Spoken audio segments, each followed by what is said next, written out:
लोचनी रूप पाहता लोचनी सुख झाले ओ साजनी तुहा विठ्ठल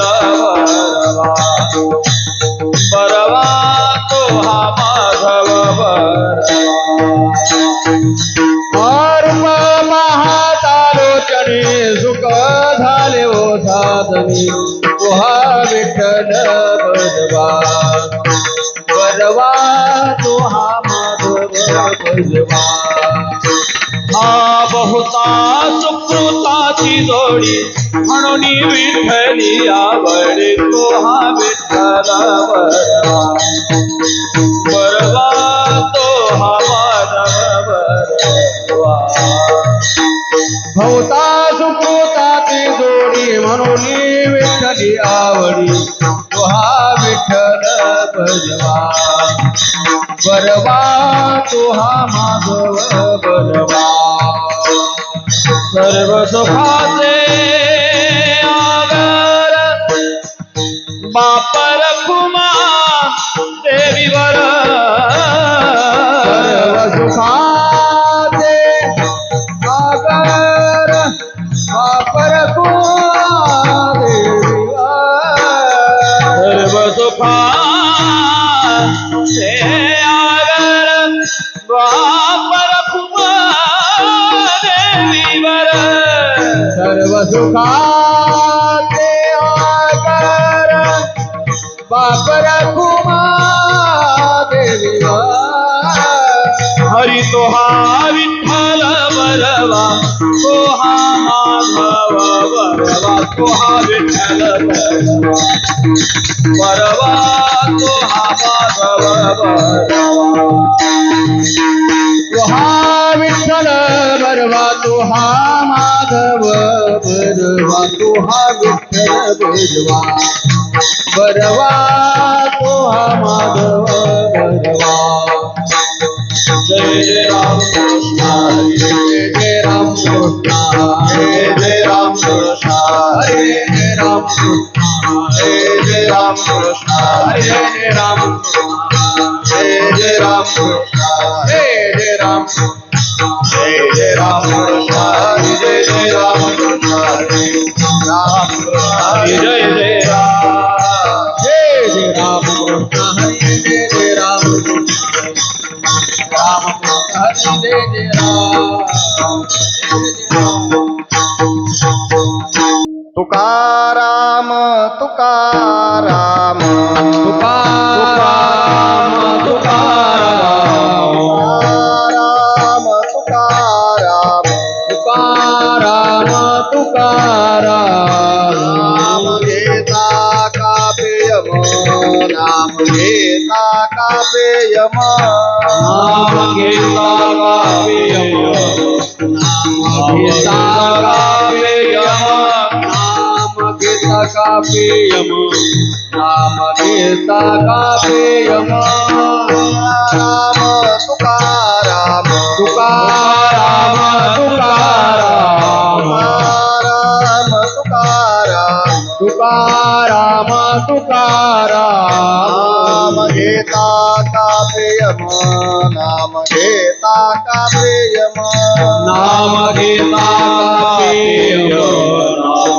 घेता का पेयम नाम घेता का पेयम नाम घेता का पेयम धन्य तुको बाध मरत तुको बाध मरत धन्य तुको बाध मरत धन्य तुको बाध मरत केला पुरुषार्थ जेने केला पुरुषार्थ जेने केला पुरुषार्थ केला पुरुषार्थ केला पुरुषार्थ केला पुरुषार्थ जय दगडा सहित वया जय दगडा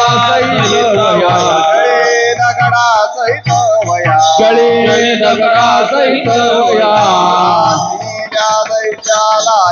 राखलेल्या दैत्याला या तारील्या दैत्याला या तारील्या दैत्याला या तारील्या दैत्याला या तारील्या दैत्याला या धन्य तुकोबा समर्थ धन्य तुकोबा समर्थ तुकोबा समर्थ धन्य तुकोबा समर्थ जेणे केला पुरुषार्थ जेणे केला पुरुषार्थ केला पुरुषार्थ केला पुरुषार्थ केला पुरुषार्थ केला पुरुषार्थ मने रामेश्वर भट्ट द्विजा मने रामेश्वर भट्ट तुझा मने रामेश्वर भट्ट द्विजा रामेश्वर भट्ट तुझा विष्णू नाही तुझा तुका विष्णू नाही तुझा विष्णू नाही तुझा विष्णू नाही तुझा तुझा विष्णू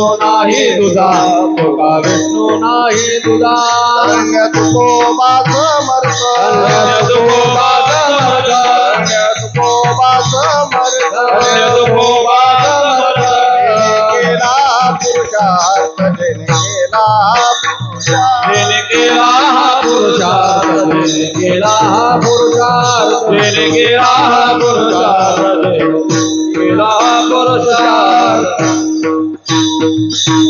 गोपाल कुमारी गोपाल कुमारी गोपाल कुमारी बोला बोला अरे वा गोपाल कुमारी गोपाल कुमारी गोपाल कुमारी गोपाल कुमारी गोपाल कुमारी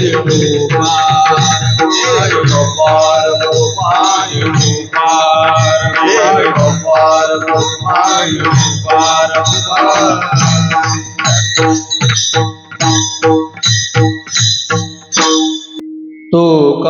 तुकाराम तुकाराम तुकाराम तुकाराम तुकाराम तुकाराम तुकाराम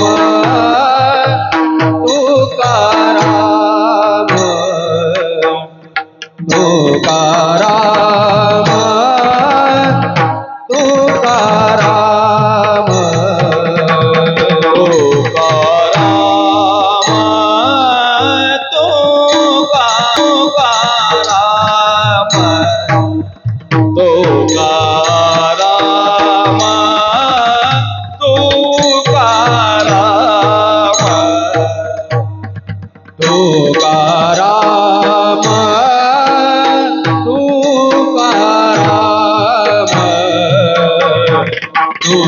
तुकाराम तुकाराम हरी नाम घेता कापेयम नाम घेता घेता कापेयम धन्य तो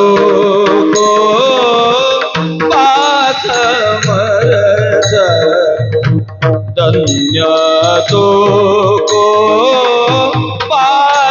पासमत धन्य तो को पासमर्थ नाम घेता कापेयम नाम घेता कापेयम धन्य तुको पासमर्थ धन्य तुको पासमर्थ धन्य तुको हरि जेणे केला पुरुषार्थ जेणे केला जेणे केला जेणे केला जेने केला जेने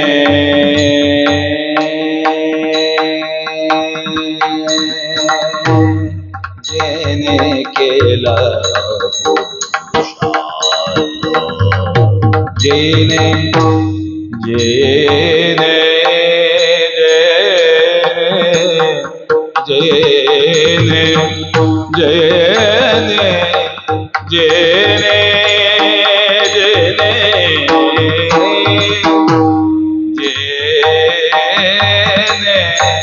जेने जेने जेने जेने केला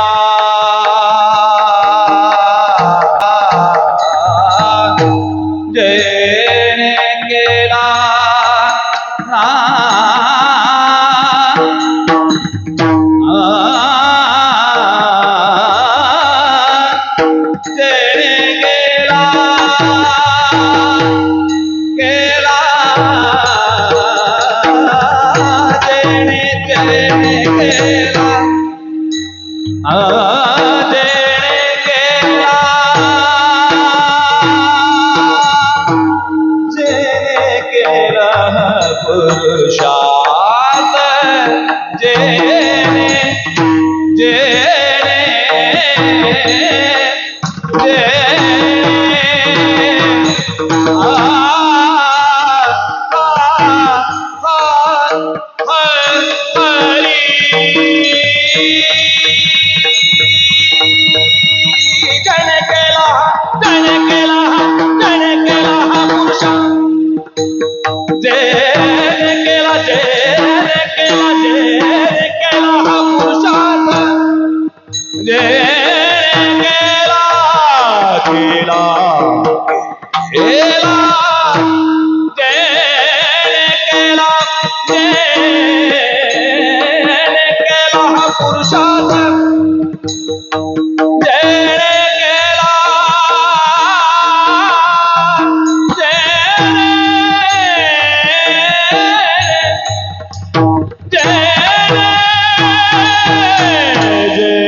Oh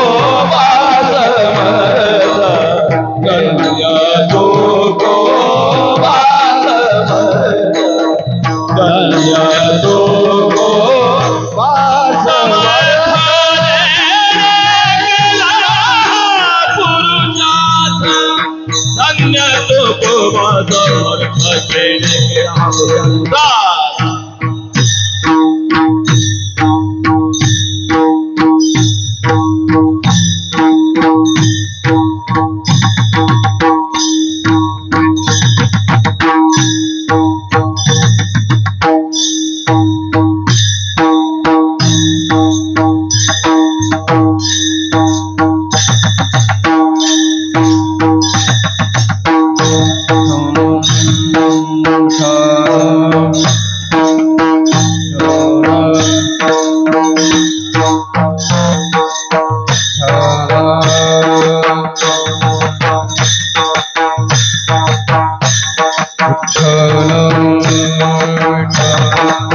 भाविकांना विनंती, पुढं सरकून बसा, पुढं समोर सरका, पुढं सरका,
ज्ञानेश्वर महाराज की जगद्गुरु तुकाराम महाराज की जय, सद्गुरु गोग महाराज की जय, पवन सुत हनुमान महाराज की तुकाराम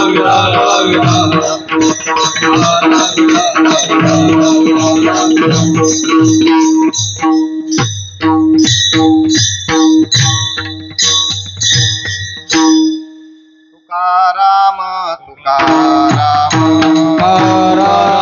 तुकाराम तुकाराम नाम घेता कापेयम, नाम घेता कापेयम, नाम घेता कापेयम, नाम घेता कापेयम, नाम घेता कापेयम, नाम घेता कापेयम, तुकाराम तुकाराम, तुकाराम तुकाराम, तुकाराम तुकाराम, तुकाराम तुकाराम, नाम घेता कापेयम, नाम घेता कापेयम, नाम घेता कापेयम, नाम घेता कापेयम, नाम घेता कापेयम, नाम घेता कापेयम,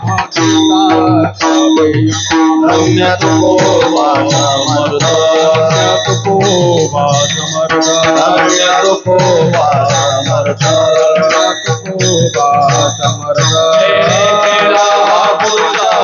जैने केला हा पुरुषार्थ, जिने केला हा पुरुषार्थ, केला हा पुरुषार्थ, जिने केला हा पुरुषार्थ, जिने केला धन्य धन्य तुको वास, धन्य धन्य तुको धन्य धन्य तुको वास, धन्य धन्य धन्य तुको वासमर्थ, जेने केला हा पुरुषार्थ, जेने केला, जेने जेने केला हा पुरुषार्थ, जेने केला हा पुरुषार्थ, केला हा पुरुषार्थ, केला हा पुरुषार्थ.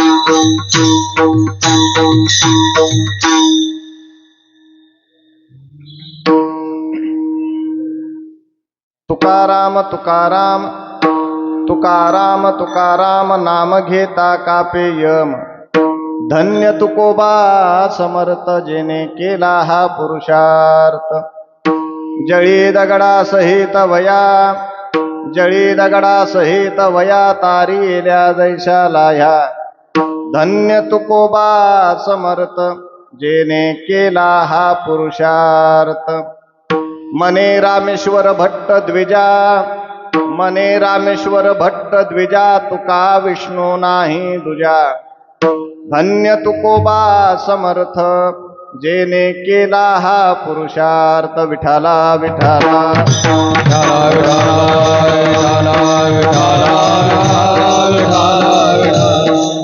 समचरण सरोजम सान्द्र नीलांबुदाभम जगननिहितपाने मण्डनं मण्डनानां तरुण तुलसीमाला कंदरं कंजनेत्रं सदयधवलहासम विठ्ठलं चिन्तयामि अलंकापुरी रम्य सिंहासनस्थं पदाम्बुज तेजस्पुर दिक्प्रदेशं विधीन्द्रादिदेवै सदा स्तूयमानं समाधिस्थमूर्तिं भजे ज्ञानदेवं नमो सद्गुरु तुकया ज्ञानदीपा नमो सद्गुरु सच्चिदानंद रूपा नमो सद्गुरु भक्त कल्याणमूर्ती नमो सद्गुरु भास्करा पूर्ण कीर्ती लोकाभिरामं रणरंगधीरं राजीवनेत्रं रघुवंशनाथं कारुण्यरूपं करुणाकरन्तं श्रीरामचन्द्रं शरणं प्रपद्ये मनोजवं मारुततुल्यवेगं जितेन्द्रियं बुद्धिमतां वरिष्ठं वातात्मजं वानरायूतमुख्यं श्रीरामदूतं शरणं प्रपद्ये सर्वमङ्गलमाङ्गल्ये शिवे सर्वार्थसाधिके शरण्ये त्र्यंबकी गौरी नारायणी नमोस्तुते घ्यावी घ्यावी माझी सेवा दीन दुर्बलाची सेवा दीना दुर्बलाची देवा देवा दीना दुर्बलाची देवा घ्यावी घ्यावी माझी सेवा दीन दुर्बलाची देवा दीन दुर्बलाची देवा दीन दुर्बलाची देवा घ्यावी घ्यावी माझी सेवा दीन दुर्बलाची देवा दीन दुर्बलाची देवा सेवा दीन दुर्बलाची देवा घावी घावी माझी सेवा दीन दुर्बलाची देवा दीन दुर्बलाची देवा दीन दुर्बलाची देवा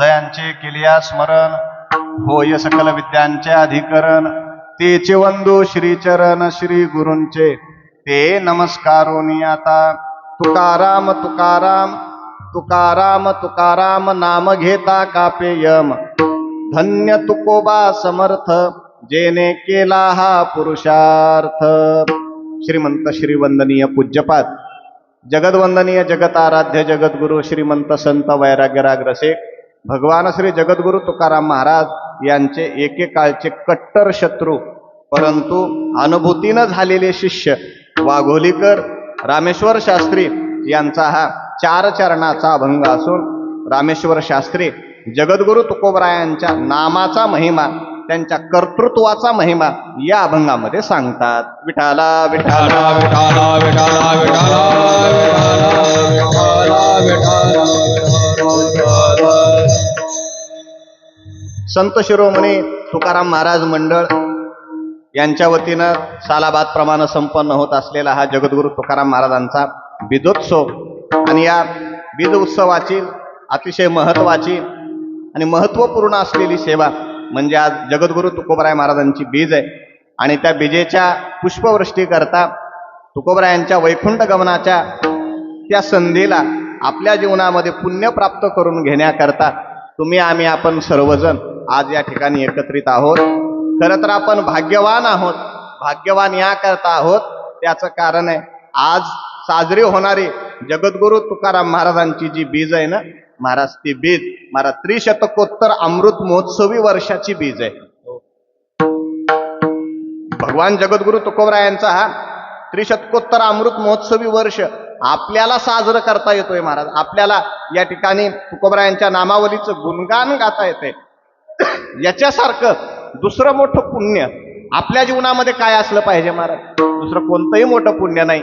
पुढच्या अमृत महोत्सवामध्ये कदाचित आपण असो अथवा नसो महाराज, बहुतेक तर नसोच महाराज, कारण असण्याची काही शक्यता नाहीच. येणारा अमृत महोत्सव तुकोबरायाच्या बीजाचा आपल्याला प्राप्त होईल का नाही होईल सांगता येत नाही. परंतु या क्षणाला आपण या ठिकाणी उपस्थित आहोत आणि मंडळाच्या वतीनं आपल्याला ही बीज साजरी करता येते महाराज. हे आपल्या जीवनातलं अहोभाग्य आहे. असो, जगद्गुरु तुकोबाराय म्हणजे वारकरी संप्रदायाचा कलश आहे आणि कलशाचं दर्शन झालं की देवदर्शनाचं पुण्य प्राप्त होतं. विठाला विठाला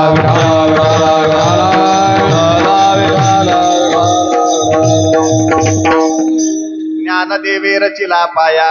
ज्ञानोबरायाने पाया रचला आणि शेवटी त्या इमारतीचं महाराज मूल्यांकन करताना श्री संत बहिणाबाई महाराज वर्णन करतात. तुका झालासे कळस भजन करा सावकाश. त्या कलशाचं दर्शन आहे महाराज. हो, एखाद्या वेळेस घाई गडबडीमध्ये पांडुरंगाचं दर्शन आपल्याला नाही झालं तर वारकरी काय करतो महाराज? प्रदक्षिणा मारतो. प्रदक्षिणा मारून मंदिराच्या पाठीमागे येतो आणि पाठीमागे आल्यानंतर त्या कलशाचं दर्शन घेतो महाराज. आणि कलशाचं दर्शन घेतल्यावर होणारं पुण्य किती मोठं आहे संत महात्म्यांनी वर्णन केलंय. म्हणे तात्काळ हा नाश अहंकाराचा. कलश पाहिला की आपल्या जीवनामधला सगळा अहंकार निघून जात असतो. कळस देखिला नयनी होय पातकांची धुनी, होय पातकांची धुनी, होय पातकांची धुनी.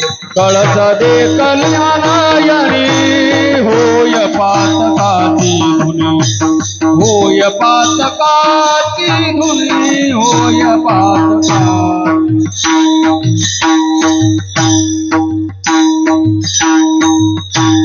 कलश देखिला नयनी होय पातकांची धुनी. संपूर्ण पाप नाहीसं होतं, संपूर्ण अहंकार निघून जातो.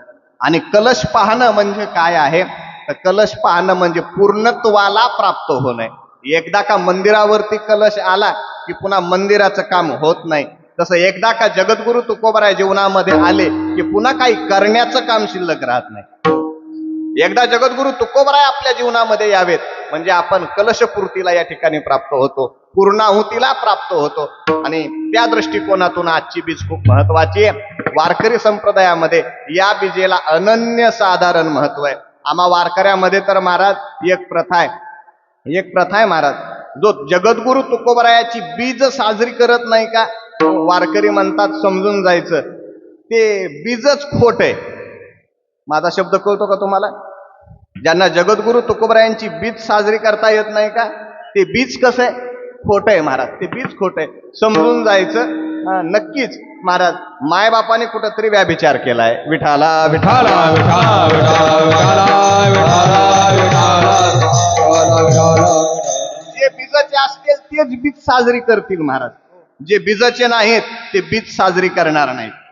जगद्गुरु तुकोबाराय महाराज कलशस्थानी शोभणारे महाराज वारकरी संप्रदायातले थोर क्रांतिकारी द्रष्टा महात्मे आहेत आणि त्यांचा हा सोहळा आपण आज या ठिकाणी साजरा करणार आहोत. जगद्गुरु तुकोबारायांचा महिमा महाराज सगळ्यांनी गायलाय, सगळ्यांनी. म्हणजे तुकोबारायांच्या हयातीत असलेल्या संतांनी महिमा गायलाय, तुकोबाराया नंतर झालेल्या संतांनी गायलाय आणि एवढंच नाही तुकोबारायांच्या अगोदरच्या संतांनी सुद्धा तुकोबारायाचा महिमा गायलाय. विठाला विठाला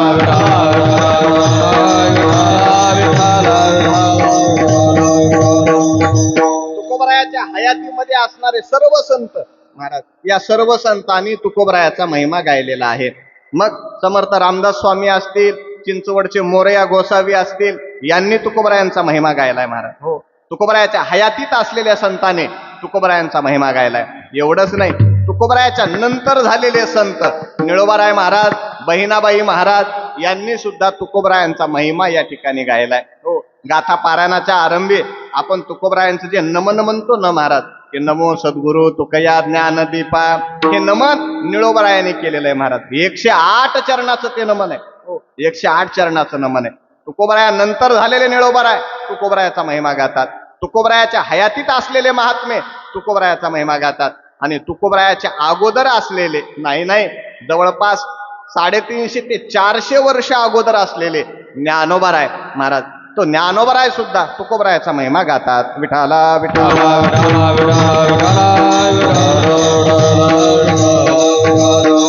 प्रसंग असा आहे की एके दिवशी वाघोलीचे रामेश्वर शास्त्री भट्ट महाराज आपल्या शिष्यांच्या समवेत निघाले महाराज. आणि पंचक्रोशीमध्ये भ्रमण करण्याकरता निघाल्यानंतर देहूच्या पुढे गेल्यानंतर महाराज एक विहीर लागली. आणि उन्हाळ्याचे दिवस होते, गरमी होत होते. रामेश्वर शास्त्रीला वाटलं आपण या विहिरीमध्ये स्नान करावं. आणि रामेश्वर शास्त्रीनं त्या विहिरीमध्ये उडी मारली, स्नान केलं. पण योग असा होता महाराज, ती जी विहीर होती का ती एका फक्कड फकीराची विहीर होती. त्या फकीराचं नाव आहे अनगडशहा फकीर. त्या अनगडशहा फकीराची ती विहीर होती. आणि त्या अनगडशहा फकीराच्या मर्जी विरोधात त्या विहिरीमध्ये कोणी प्रवेशही करू शकत नव्हता. आणि जेव्हा अनगडशहा फकीराला ही गोष्ट कळाली ना, तेव्हा अनगडशहा फकीराने महाराज रामेश्वर शास्त्रीला शाप देऊन टाकला, डुबते रहो वैसेही डुबते रहो. आणि महाराज डुबते रहो असा शाप दिल्यानंतर रामेश्वर शास्त्री त्या विहिरीच्या बाहेर आले की महाराज त्यांना अशी लाही लाही व्हायची. नुसतं शरीर तापून जायचं. शरीर तापल्यानंतर त्यांना वाटायचं कुठंतरी पाण्यात जाऊन बसावं. गरमी झाली की लगेच पाणी, गरमी झाली लगेच पाणी. महाराज आपल्या गुरुजींना त्रास व्हायलाय म्हणून शिष्याने महाराज असे मडके पाण्यानं भरायचे, त्या मडक्याला सुराख घालायचं आणि डोक्यावर मडकं धरायचं. महाराज हयातीचं डोक्यावर मडकं रामेश्वर शास्त्रीला धरावं लागलं. महाराज माणसाला मडकं कधी धरावं लागतं? मेल्यानंतर. पण रामेश्वर शास्त्रीला मात्र तो थंडावा येण्याकरता, तो गारवा येण्याकरता ते मडकं डोक्यावर ठेवावं लागलं. रामेश्वर शास्त्री परेशान झाले. उष्णता प्रचंड त्रास देऊ लागले. काय करावं म्हणून ज्ञानोबरायांच्या दरबारामध्ये गेले. आणि ज्ञानोबरायांच्या दरबारामध्ये गेल्यानंतर ज्ञानोबरायांचं अनुष्ठान रामेश्वर शास्त्रीने केलं. ज्ञानोबराय रामेश्वर शास्त्रीच्या स्वप्नामध्ये गेले आणि स्वप्नामध्ये जाऊन सांगितलं, बाबा रे नक्कीच तुझ्याकडून तुकोबरायाचा गुन्हा झालाय, नक्कीच तुझ्याकडून तुकोबरायाचा गुन्हा झालाय. आणि गुन्हा झालाच होता महाराज. का? रामेश्वर शास्त्रीने तुकोबरायाचा अभंग गाता इंद्रायणीत बुडवायला भाग पाडलं होतं. गुन्हा झालाच होता. तुझ्याकडनं तुकोबरायाची निंदा झाली. आणि लक्षात ठेव, तुकोबराय आणि मी वेगळे नाहीत. विठाला विठाला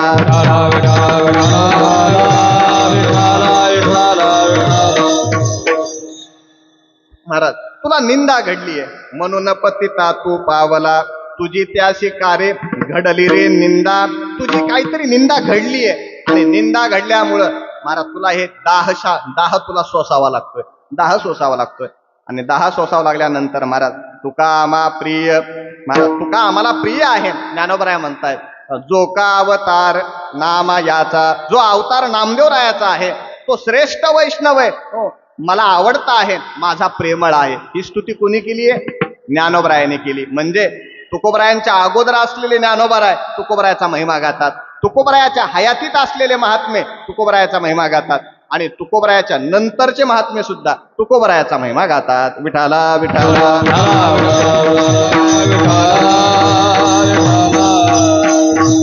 आणि तुकोबरायांचं जीवन महाराज असं अग्निदिव्यानं व्यापलेलं जीवन आणि मोठ्या कष्टातून गेलेलं जीवन, याची देही याची डोळा रामेश्वर शास्त्रीनं आखो देखा पाहिलं होतं.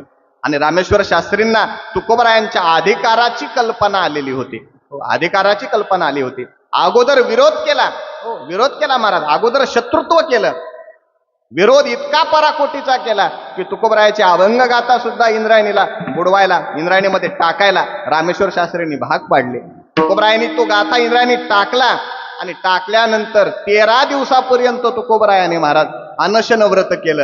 आणि तेव्हा बाळरूप घेऊन श्री हरी भेटला. बाळरूप भगवंतानी धारण केलं. आणि बाळरूप धारण करून इंद्रायणी मातेनं तो गाथा महाराज तुकोबरायांना परत केला. असं महात्मे सांगतात की म्हणे त्या 13 दिवसामध्ये इंद्रायणी मातेनं तुकोबरायांच्या गाथेचं पारायण केलं आणि पारायण करून ते इंद्रायणी तुकोबरायाला म्हणते की मी आज खऱ्या अर्थानं निष्पाप झाले, खऱ्या अर्थानं मी आज पुण्यवान झाले. का? तुमची अक्षरं मला वाचायला भेटली. हो, तुमची अक्षर वाचायला भेटली. आणि मग महाराज ती गाथा बाहेर आली आणि गाथा बाहेर आल्यानंतर रामेश्वर शास्त्रींना तुकोबरायांचा अधिकार कळाला. महाराज काय, अधिकारी माणसालाच अधिकार कळत असतो, येऱ्या गबाळ्याला काम कळत. महाराज येऱ्या गबाळ्याला तो अधिकार प्राप्त होत नाही. रामेश्वर शास्त्री म्हणजे नावाचे शास्त्री नाहीत महाराज, ते दशग्रंथी ब्राह्मण आहेत. हो, दशग्रंथी ब्राह्मण. 6 शास्त्र आणि 4 वेद ज्यांच्या जिभेवर खेळत होते का महाराज, ते रामेश्वर शास्त्री. त्यांना तुकोबरायांचा अधिकार कळाला आणि अधिकार कळाल्यानंतर त्यांनी तुकोबरायांचं शिष्यत्व स्वीकारलं आणि तुकोबरायांचे शिष्य होऊन राहत असताना त्यांनी तुकोबरायांचा महिमा गायला. काय महिमा गायला? अभंगाच्या पहिल्या चरणात. तुकाराम तुकाराम हा, तुकाराम तुकाराम राम तुकाराम तुकाराम तुकाराम तुकाराम नाम घेता कापेय नाम घेता कापेय धन्य तुकोबास समर्था धन्य तुकोबास समर्थ नाम घेता कापियम नाम घेता कापियम धन्य तुकोबा समर्थ समर्थ धन्य तुकोबा समर्थ.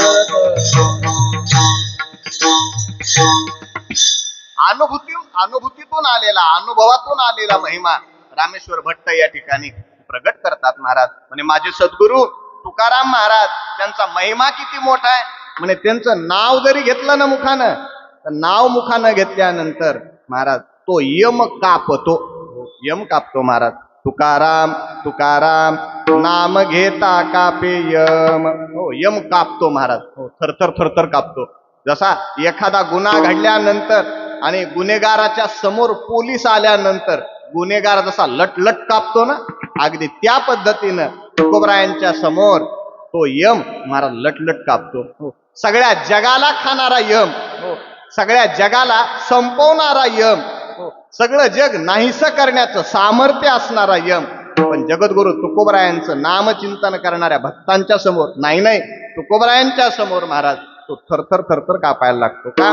काळाची अबाधित सत्ता आहे, पण काळाची सत्ता संपवणार जगामध्ये महाराज एकमेव व्यक्तिमत्व आहे. एकमेव महात्मा आहे की ज्यानं काळाची सत्ता संपून टाकली. महाराज काळाची सत्ता संपून टाकली. त्या अगोदर हा पराक्रम मोजक्या लोकांना करता आला, सर्वशाम करता आला नाही. महाराज काळावर विजय मिळवणं एवढं सोपं आहे का महाराज? एवढं सोपं नाही. हो, प्रत्येक जण आज घाबरतो सगळ्यात जास्त. कशाला? मरणाला घाबरतो. सगळेजण मरणाला घाबरतो. मरणाला घाबरतो यात नवल नाही. ज्ञानोबराय म्हणतात मरण लांब राहिलं, एखाद्यानं जर समजा तुम्हाला तिरस्कारानं जाय तिकडं मर असं जरी म्हणलं तरी आपल्याला ऐकून घ्यावं असं वाटत नाही. आगा मर हा बोलू न चाहते, मेलियावरी रडते. हो, मर हा शब्द आम्हाला सहन होत नाही महाराज. मरण तर लांब राहिलं. हो, मरण तर लांब राहिलं, पण ते मरण देणारा यम महाराज, तो यम सुद्धा तुकोबरायांच्या नामासमोर महाराज थरथर कापतो. म्हणजे काय नामाची ताकद आहे तुकोबरायांच्या? तुकोबरायाच्या नामाची ताकद त्या अनगडशा फकीर महाराज एका मुसलमान फकीरानं सांगितली तुकोबरायाच्या नामाची ताकद काय. अनगडशा फकीरांनी महाराज तुलना केली. कोणाकोणाची तुलना केली? एक रामाची आणि दुसरी तुकारामाची. एक राम आणि दुसरा तुकाराम. म्हणजे रामानं पण एक पराक्रम केला. कोणता महाराज? रामानं राघवे सागरात महाराज पाषाण तारिली. राघवाने काय केलं? रामाने काय केलं? त्या सागरामध्ये दगड तारले महाराज. दगड तारले. परंतु रामापेक्षा काकणभर पराक्रम कोणी केला माहितीये? जगद्गुरु तुकोबरायांनी केला. जगद्गुरु तुकोबरायांनी केला. तुकोबरायांनी महाराज कागदाच्या वह्या तारल्या. हो महाराज तारल्या. नुसत्या तारल्या नाहीत, दगडासहित तारल्या. कागदाच्या वया, कागद कधी महाराज पाण्यावरती तरू शकतो का? 13 दिवसापर्यंत कागद राहू शकतो का? नाही राहू शकत. पण तुकोबरायाने महाराज ती किमया करून दाखवली. हो इनकासे तू भंग गया, उनकासे तू अभंग. पुढे फरक देताना अनगडशा फकीर म्हणतात, त्या रामानं दगडाचा सागर उभा केला, या तुकारामानं अभंगाचा सागर उभा केला. अभंगाचा सागर उभा केला. त्या रामाचा सेतू आज पाहायला भेटत नाही, परंतु या तुकारामाचे अभंग असे की ते अभंग वाचल्याशिवाय माणसाचं पोटच भरू शकत नाही. विठाला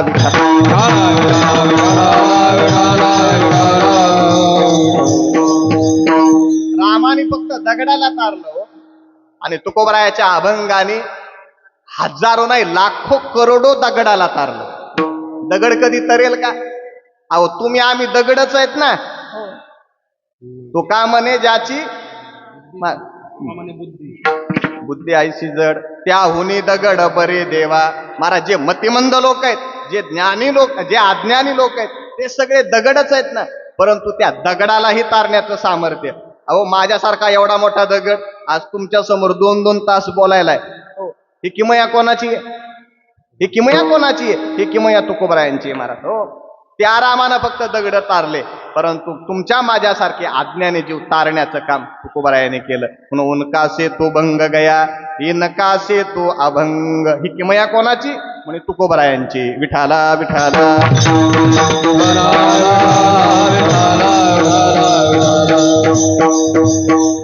काळाला तर परास्त करतीलच, यात नवल नाही महाराज. काळ तर त्यांच्या समोर सेवकासारखं काम करायला तयार आहे महाराज. काळ गुलाम सलाम करी तुकया घरी राबतसे. महाराज नौकरासारखं काम करायला तो काळ हजर आहे. नौकरासारखं काळ येऊन सेवा करतो महाराज. आपल्याला काळाच्या ताब्यात जावं लागतं, तुकोबरायांच्या ताब्यात काळ आहे. म्हणजे ताब्यात काळ का आहे त्याचं कारण रामेश्वर शास्त्री अभंगाच्या 2ऱ्या चरणामध्ये देतात. जळी दगड सहित धन्य तुकोबा समर्थ, धन्य तुकोबा समर्थ, धन्य तुकोबा समर्थ, धन्य तुकोबा समर्थ, धन्य तुकोबा समर्थ, धन्य तुकोबा समर्थ, धन्य तुकोबा समर्थ.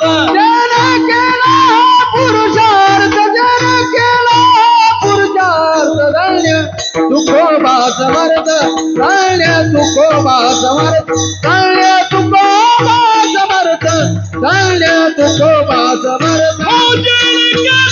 पुरुषार्थ केला पुरुषार्थ, धन्य तुकोबा समर्थ, धन्य तुकोबा समर्थ, धन्य तुकोबा समर्थ, धन्य तुकोबा समर्थ.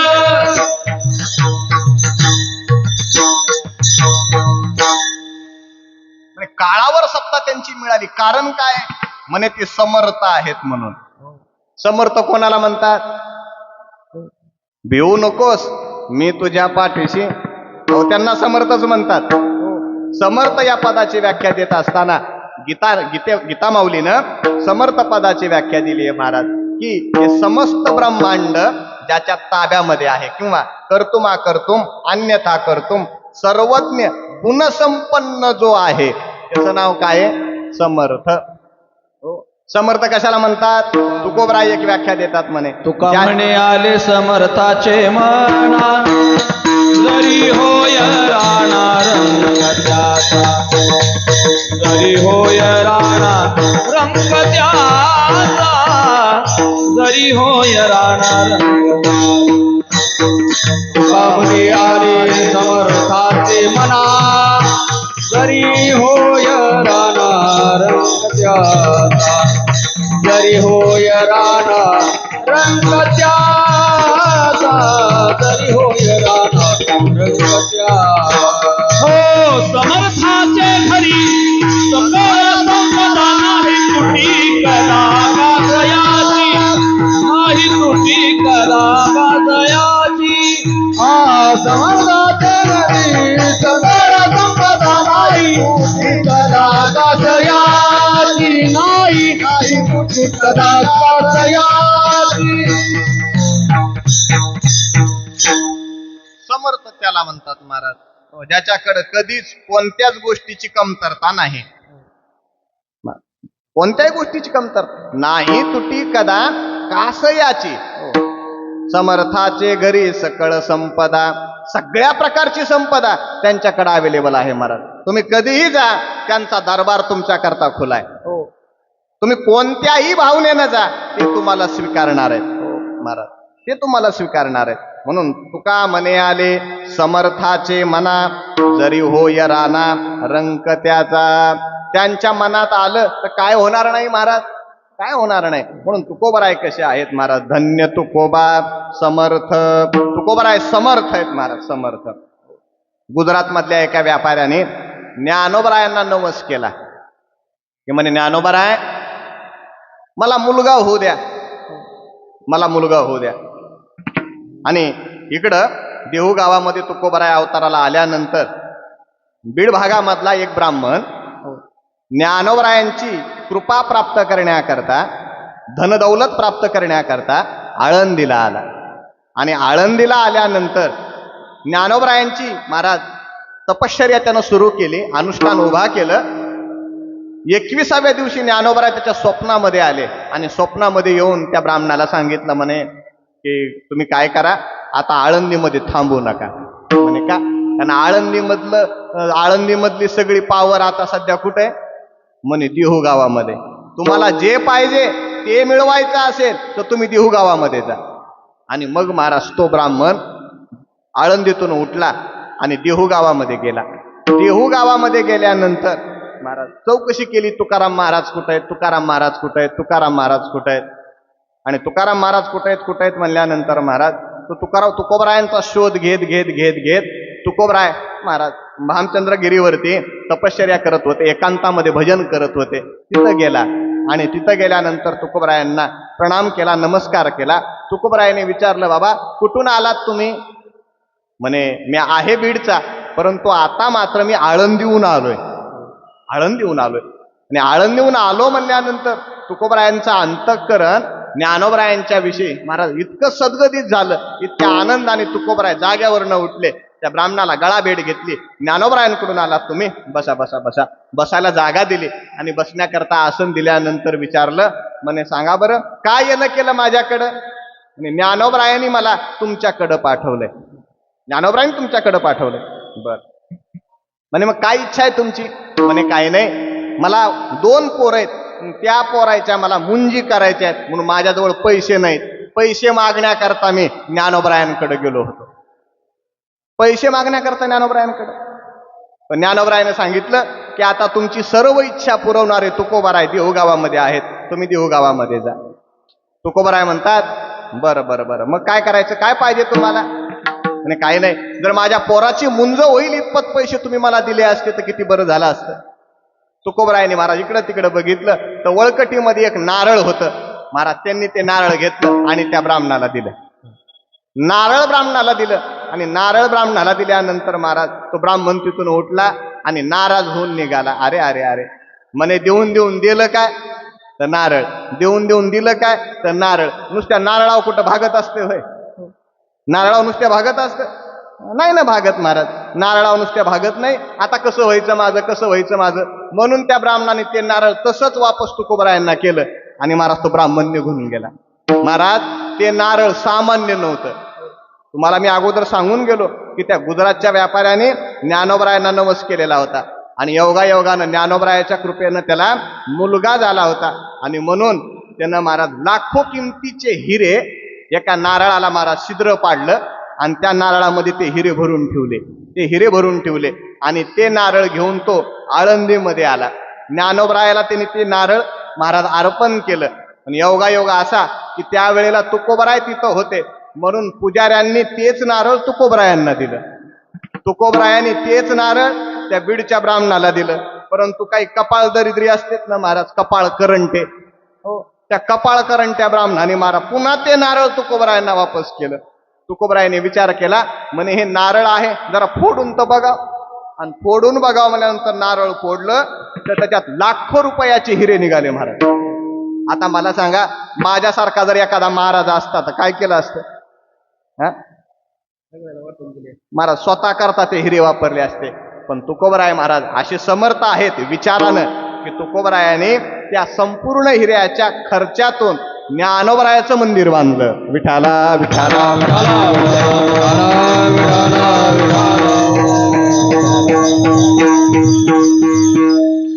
ज्ञानोबरायाचं मंदिर आज जरी महाराज डागडुजी झालेली असली तरी तुकोबरायाच्या काळामध्ये ते मंदिर महाराज उद्ध्वस्त झालेलं होतं. पहिल्यांदा ते मंदिर नाथरायांनी शोधून काढलं, जीर्णोद्धार तुकोबरायाने केला महाराज, तुकोबरायाने केला. म्हणून आजही तुकोबरायांच्या पादुका ज्ञानोबरायांच्या मंदिरामध्ये आहेत महाराज. हो, तुकोबरायांनी हे मंदिर बांधलं असा उल्लेख हो माऊलीच्या मंदिरामध्ये आहे. कधी गेल्यानंतर तुम्ही तो उल्लेख जरूर पहा. म्हणजे हे सारं करू शकले, ते का करू शकले त्याचं कारण आहे ते समर्थ आहेत म्हणून. रामेश्वर शास्त्री म्हणतात तुकोबरा किती समर्थ आहेत, एवढे समर्थ आहेत, एवढे समर्थ आहेत की महाराज कितीतरी उदाहरणं तुकोबरायांच्या जीवनामधली समर्थ पदाचे तुम्हाला देता येतील. विठाला विठाला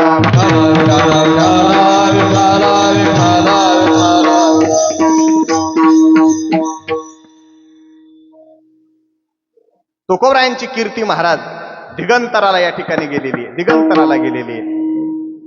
त्या शिवबा कासाराच्या बाईनं महाराज एक मेलेलं लेकरू तुकोबरायाच्या कीर्तनात आणून टाकलं आणि तुकोबरायाच्या कीर्तनात आणून टाकल्यानंतर महाराज ती वसवस वसवस करायला लागले. म्हणे उठसूट कीर्तन, उठसूट कीर्तन. तुम्हाला काही कळतं का? इथं पोरग तापानं मेलं, कोण वाचविणार त्याला आता? तुकोबरायाने पांडुरंगाची प्रार्थना केली आणि महाराज कीर्तनामध्ये मेलेलं ते लेकरू तुकोबरायाने जिवंत केलं. हा सगळा प्रसंग रामेश्वर शास्त्रीनं स्वतःच्या डोळ्यानं बघितला. म्हणून तुकोबरायाच्या बाबतीमध्ये रामेश्वर शास्त्री म्हणू शकतात की हो धन्य तुकोबा समर्थ हो महाराज, जेने केला हा पुरुषार्थ. म्हणजे तुकोबराय समर्थ आहेत, समर्थ आहेत महाराज. एवढंच नाही, तुकोबरायाने हयातीत असतानाच कल्याण केलं यात नवल नाही. तुकोबराय वैकुंठ गमनाला गेल्यानंतर सुद्धा तुकोबरायाने अनेक भक्ताचं कल्याण केलंय. विठाला विठाला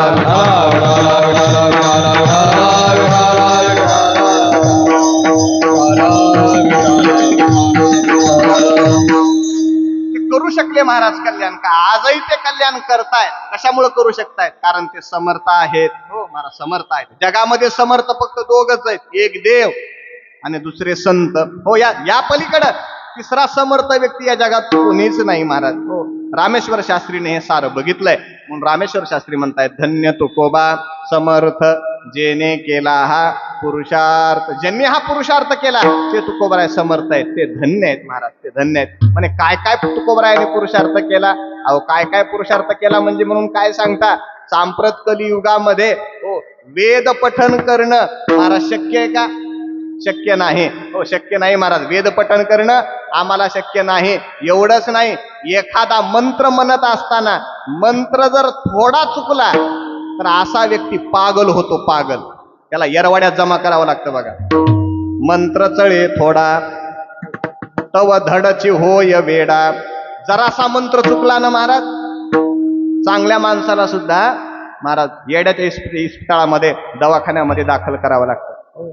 म्हणून महाराज कर्मशास्त्राचा सिद्धांत असा आहे की ज्या मंत्राला ओम हा शब्द येतो महाराज, ओम हा शब्द येतो, ज्या स्त्रीला लेकरं झालेले नाहीत अशा स्त्रीनं ओम ह्या शब्दाचा उच्चार करायचा नाही. विठाला विठाला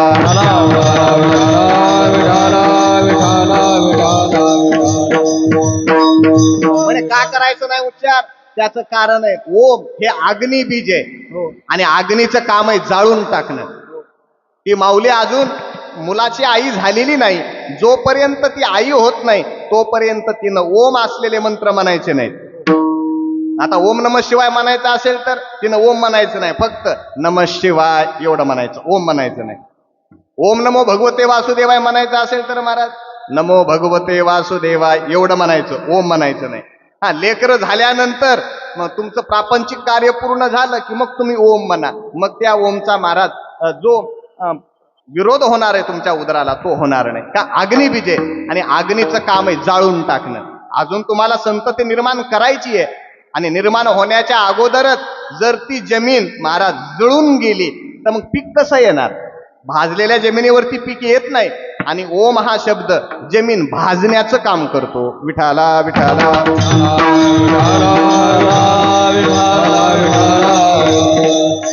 सामान्य मंत्र म्हणायला आम्हाला अडचणी येत.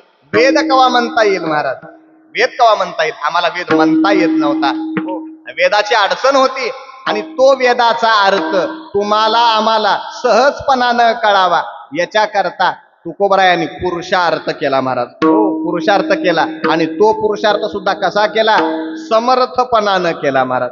आणि समर्थपणानं करून तुकोबरायांनी 4ही वेदाचं भाषांतर अभंगाच्या रूपानं मराठीमध्ये केलंय महाराज. अर्थ ही गहन करोनिया, अर्थ ही गहन करोनिया,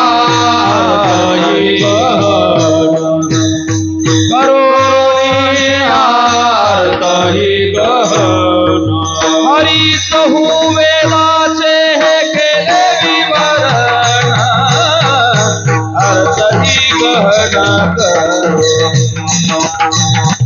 अर्थ ही गहन कहू वेदाचे हे केले विवरण, अर्थ ही गहन करोनिया, अर्थ ही गहन करोनिया.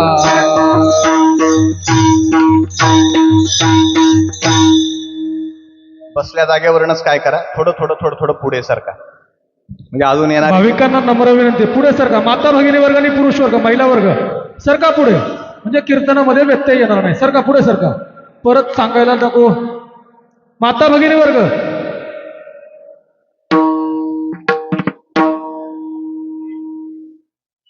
विठाला विठाला विठाला विठाला विठाला विठाला विठाला विठाला विठाला. वेदाचे केलेसे विवरण, अर्थही गहन करोनिया. वेदाचा अर्थ करणं एवढं सोपं काम नाही महाराज. तुकोबराय छातीवर हात ठेवून सांगतायत वेदाचा तो अर्थ आमाशीच ठावा. आम्हाला असं माहिती आहे महाराज, बोलू नका. फक्त वेदाचा अर्थ फक्त आम्हाला माहिती आहे. आणि जो वेद तुम्हाला आम्हाला वाचता येत नव्हता का, तुकोबरायाने महाराज तो वेद तुम्हाला आम्हाला वाचण्यासारखा केला. हो, हा काय आहे महाराज तुकोबरायाच्या जीवनामधला पुरुषार्थ आहे. धन्य तुकोबा समर्थ जेने केला हा पुरुषार्थ. हे काम दुसरं कोणी करूच शकत नव्हतं महाराज, कोणीच करू शकत नव्हतं. म्हणून पद वापरलंय धन्य. हो महाराज, म्हणून पद वापरलंय धन्य. का महाराज? अफलातून काम केलं, जे काम कोणीच करू शकत नाही असं काम केलं की माणूस काय म्हणतो? धन्यवाद. बरं, हा धन्यवाद धन्यवाद. रामेश्वर शास्त्री म्हणतायत. आता तुम्ही नाही बोललात तर धन्यवाद. विठाला विठाला विठाला विठाला विठाला विठाला विठाला विठाला. बोलू नका, बोलू नका. शांततेत पुढे सरका. बोलू नका मध्ये. तुम्ही बसा खाली. आता ते लोक येतात समोर, तुम्ही बसा. तुम्ही बोलायला लोकांपेक्षा जास्त तुम्ही जा. बसा बसा बसा, खाली बसा. आता कोणीही बोलू नका. का? कारण कीर्तनाची मर्यादा आहे. कीर्तनी बडबड करील जो कोणी महाराज, बेडूक होऊनी येईल जन्मा. ज्याला पुढच्या जन्मामध्ये बेडूक होऊन यायचंय का, त्यानं कुशाल बडबड करा बघा. आणि ज्यांना पुढच्या जन्मामध्ये माणूसच म्हणून यायचंय त्यांनी शांतपणानं कीर्तन आहे का. विठाला विठाला विठाला विठाला विठाला विठाला. तुकोबरायांनी पुरुषार्थ केला महाराज. किती पुरुषार्थ केला तुकोबरायांची महाराज. वैराग्याची गोष्ट छत्रपती शिवाजी राजांच्या कानावरती आली आणि छत्रपती शिवाजी राजांच्या कानावरती कीर्ती आल्यानंतर तुकोबरायांची परीक्षा पाहण्याकरता छत्रपती शिवाजी महाराजांनी दगडाच्या शिळेवरती सोन्याच्या मोहरा ठेवल्या. तुकोबराय इंद्रायणीचं स्नान करून भजन करण्याकरता त्या शिळेच्या जवळ आले. बघितलं तर महाराज काय, त्या दगडाच्या शिळेवरती सोन्याच्या मोहरा बघितल्या बघितल्या तुकोबरायाने त्या दगडी शिळेचा त्याग केला. दगडी शिळेचा त्याग केला आणि दगडी शिळेचा त्याग केल्यानंतर महाराज ती दगडी शिळा तुकोबरायांसमोर आली आणि विनवणी करत म्हणू लागले की क्षमा करा अपराध महाराज तुम्ही सिद्ध. महाराज क्षमा करा बरं, चुकलं माझं. माझं काय चुकलं मला सांगा बरं. तेव्हा तुकोबराय म्हणतात, बाई तू सोन्याचा स्पर्श केलास ना, तुला सोनं आवडायलंय ना माझ्यापेक्षा, जा आजपासून मी तुझ्या शरीरावर बसणार नाही. ती दगडी शिळा म्हणू लागली, महाराज असा माझा अवेअर करू नका, असं मला टाकून देऊ नका, तुम्ही स्वीकारावं याकरता मी काय केलं पाहिजे. तुकोबरायाने सांगितलं, बाई तू एक काम कर म्हणे, पंढरपूरला जा, चंद्रभागेला स्नान कर, नगर प्रदक्षिणा कर आणि वापस देऊ गावाला ये. कोणाला सांगितलं हे? दगडी शिळेला. बरं, दगडी शिळेला सांगितलं. तुकोबरायाने हे सांगितल्यानंतर महाराज ती दगडी शिळा लोटांगण घालत घालत घालत पंढरपूरला गेले, चंद्रभागेमध्ये स्नान केलं, पंढरी क्षेत्राला नगर प्रदक्षिणा केली, पुन्हा वापस देहूगावामध्ये आली. देहूगावामध्ये आली आणि देहूगावामध्ये आल्यानंतर मग तुकोबरायाला सांगितलं तिनं की म्हणे, महाराज तुम्ही सांगितलेलं प्रायश्चित्त मी घेऊन आले. मग तुकोबरायाने त्या दगडी शिळेचा स्वीकार केला. आता मला सांगा, दगडाची शिळा महाराज जाग्यावरून हलू शकते का? जाग्यावरून हलू शकत नाही महाराज. माणसं जाग्यावरनं हलणं, तर दगड कवा हलायचे महाराज? माणसं जाग्यावरची हलणं, दगड कवा हलणार? परंतु तुकोबरायांच्या शब्दाची ताकद किती मोठी आहे बघा. तुकोबरायांनी तिला फक्त सांगितलं, तू पंढरपूरला जा, आणि पंढरपूरला जा म्हणल्यानंतर त्या शिळेमध्ये चैतन्य आलं. ती शिळा पंढरी क्षेत्रामध्ये गेली, स्नान केलं, वापस आले. त्या शिळेवर बसून तुकोबरायांनी भजन केलं. जर तुम्ही कधी देहू गावात गेलात तर इनामदार वाड्यामध्ये तुकोबरायांचं शिळा मंदिर बांधलेलं आहे बघा, शिळा मंदिर. हो, त्या शिळा मंदिर, ती जी शिळा आहे का महाराज, त्याच शिळेवरती तुकोबरायांनी भजन केलंय. विठाला विठाला.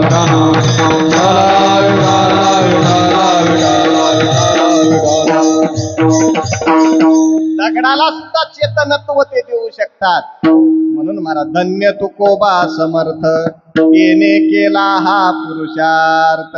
महाराज दगडाला सुद्धा त्यांनी उद्धाराला लावलं. छत्रपती शिवाजी महाराज तुकोबरायांचं कीर्तन ऐकण्याकरता आले, आणि कीर्तन ऐकण्याकरता आल्यानंतर कीर्तन ऐकलं आणि शिवाजी राजांच्या मनामध्ये विचार असा आला की आपण आता या सगळ्या संसाराचा त्याग करावा आणि तुकोबरायासारखं भजन करीत बसावं.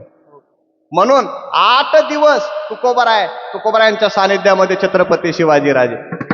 वार्ता आऊसाहेबांना कळाली आणि राष्ट्रमाता जिजाबाईंनी महाराज तुकोबरायांना निरोप धाडला की म्हणे, तुकाराम महाराज माझं पोरग वैरागी झालंय, विरागी झालंय, संन्यास घ्यायचं म्हणतंय, असं करा, तुम्ही कृपा करा आणि माझं पोरग मला वापस द्या. आणि जिजामातेने अशी विनंती केल्यानंतर तुकोबरायाने महाराज संध्याकाळी कीर्तनामध्ये महाराज आश्रम धर्माचा विचार सांगणारं कीर्तन केलं की स्वधर्मे निधनम श्रेयस. या पदावरती तुकोबराय बोलले महाराज की आपला प्रत्येकाला आपापला धर्म महत्वाचा आहे. राजे, तुमच्याकडे देवाने या प्रजेची काळजी घेण्याची जबाबदारी दिली आहे, तुम्ही ती काळजी घ्या. तुम्ही जर प्रजेची काळजी घ्यायची सोडून भजन करत बसलात तर तुमच्याकडून ते अधर्म घडेल, तुमच्याकडून तो पाप होईल. तुकोबरायांनी कीर्तनामध्ये महाराज हा विषय मांडला आणि शिवाजीराजांना महाराज विचार पटला की नाही गड्या, आपण चुकतोय, आपण राज्य कारभारच केला पाहिजे आणि तुकोबरायांनी भजनच केलं पाहिजे. विरक्ती अंगामध्ये आलेली छत्रपती शिवाजीराजांच्या निघून गेली आणि विरक्ती निघून गेल्यानंतर दुसरे दिवशी तुकोबरायांचं दर्शन घेऊन आता परत महाराज स्वराज्याकडे निघायचं हा विचार जेव्हा शिवाजीराजांनी केला तेव्हा विचार करत असताना, पाया पडताना शिवाजी महाराजांच्या मनामध्ये आलं, जर स्वराज्य होणार असेल तर तुकोबराय मला भाकर देतील आणि माझं झालेलं स्वराज्य पुढे माझं पोरग सांभाळणार असेल तर त्या भाकरीच्या बरोबरीनं चपातीही देतील. महाराज हा विचार घेऊन शिवाजी महाराज तुकोबरायांच्या समोर गेले आणि तुकोबरायांच्या समोर घेऊन दर्शन घेतल्यानंतर प्रसादाची अपेक्षा केली होती. आता तुकोबरायांनी प्रसाद काय द्यावा महाराज? तुकोबरायांनी प्रसाद भाकरही दिली आणि चपातीही दिली.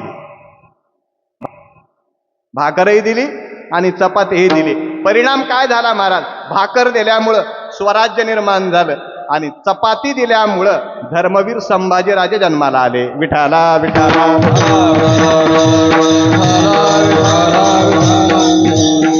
अर्थात राजांच्या मनामधली संकल्पना पूर्ण करण्याचं सामर्थ्य महाराज भजन करता करता ज्यांच्या अंगामध्ये होतं ते कोण होते? जगद्गुरु तुकोबराय होते. म्हणून महाराज धन्य तुकोबा समर्थ जेने केला हा पुरुषार्थ. म्हणजे अजून पुरुषार्थ काय केला? त्या पुरुषार्थाचं महाराज स्पष्टोक्ती रामेश्वर शास्त्री अभंगाच्या 3ऱ्या चरणामध्ये देतात. जळी दगडा सहित वह्या, जळी दगडा सहित वह्या, जळी दगडा सहित वह्या वह्या, जळी दगडा सहित वह्या, तारी येल्या दैशालया, तारी येल्या दैशालया, धन्य तुकोबा समर्थ, धन्य तुकोबा समर्थ, तारी येल्या दैशालया, तारी येल्या दैशालया, धन्य तुकोबा समर्थ, धन्य तुकोबा समर्थ.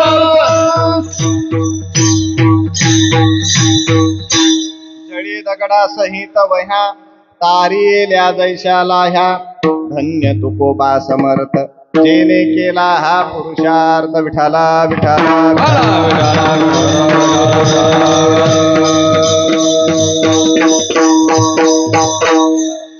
अभंगाचा भाव आपला याच ठिकाणी पूर्ण झाला असं आपण गृहीत धरूया आणि जगद्गुरु तुकोबरायांच्या आद्यत इथे या चरित्राचा संक्षेपानं विचार करण्याचा प्रयत्न करूया. विठाला विठाला विठाला विठाला विठाला विठाला विठाला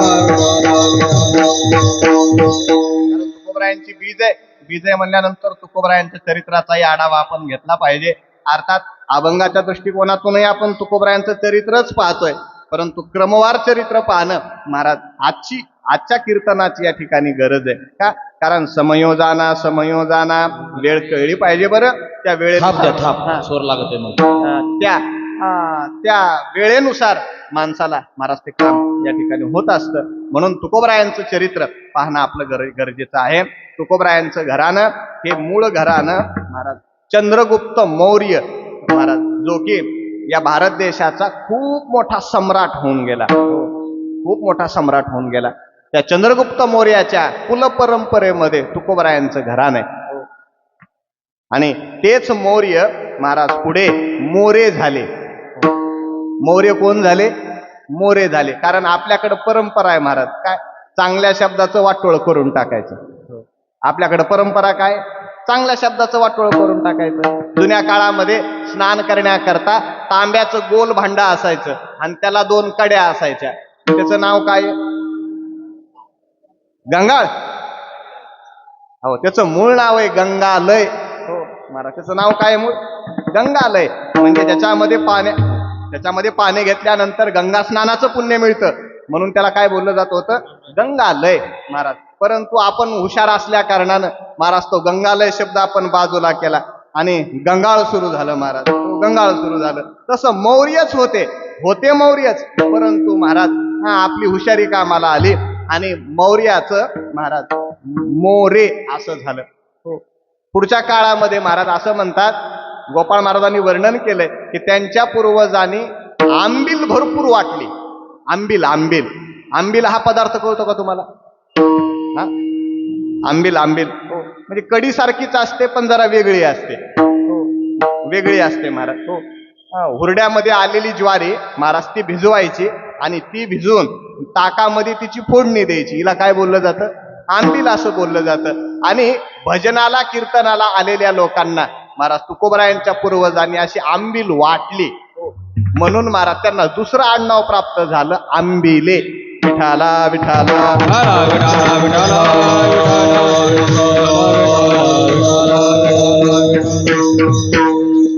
याच घराण्यामध्ये महाराज दिव्यातिदिव्य महात्म्य निर्माण होत असताना तुकोबरायांचे मूळ पुरुष आहेत विश्वंभर बाबा. धन्य देहुगाव पुण्यभूमी ठाव महाराज.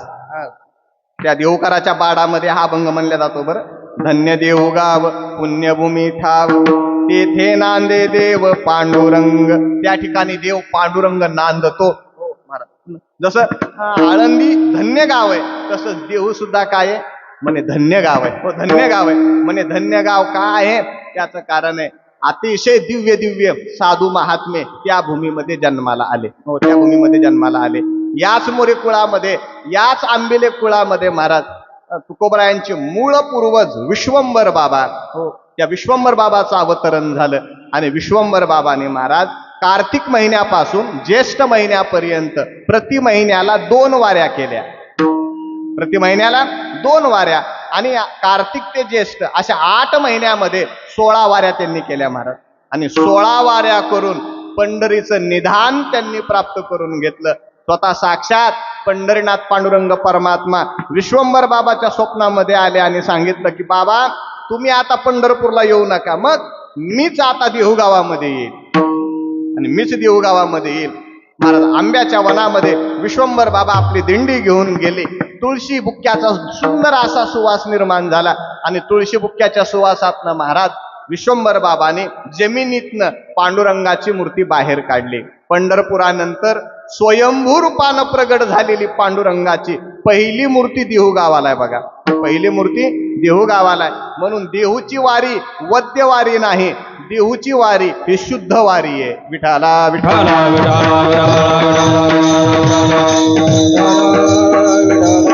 ज्ञानोबरायाची वारी वद्य वारी आणि तुकोबरायाची देहूची वारी ही शुद्ध वारी आहे. विश्वंभर बाबांनी पांडुरंगाची मूर्ती काढली आणि पांडुरंगाची मूर्ती काढून त्याची विधिवत स्थापना आषाढ शुद्ध एकादशीच्या दिवशी केली. आणि महाराज इनामदार वाड्यामध्ये पंढरीनाथाचं भव्य दिव्य मंदिर उभा झालं. हो विश्वंभर बाबा आणि आमाई माता हे 2 जण नित्य सेवा करू लागले. सेवा करता करता विश्वंभर बाबाला 2 मुलं झाले, हरी आणि मुकुंदा. हो हरी आणि मुकुंदा ही 2 मुलं झाले.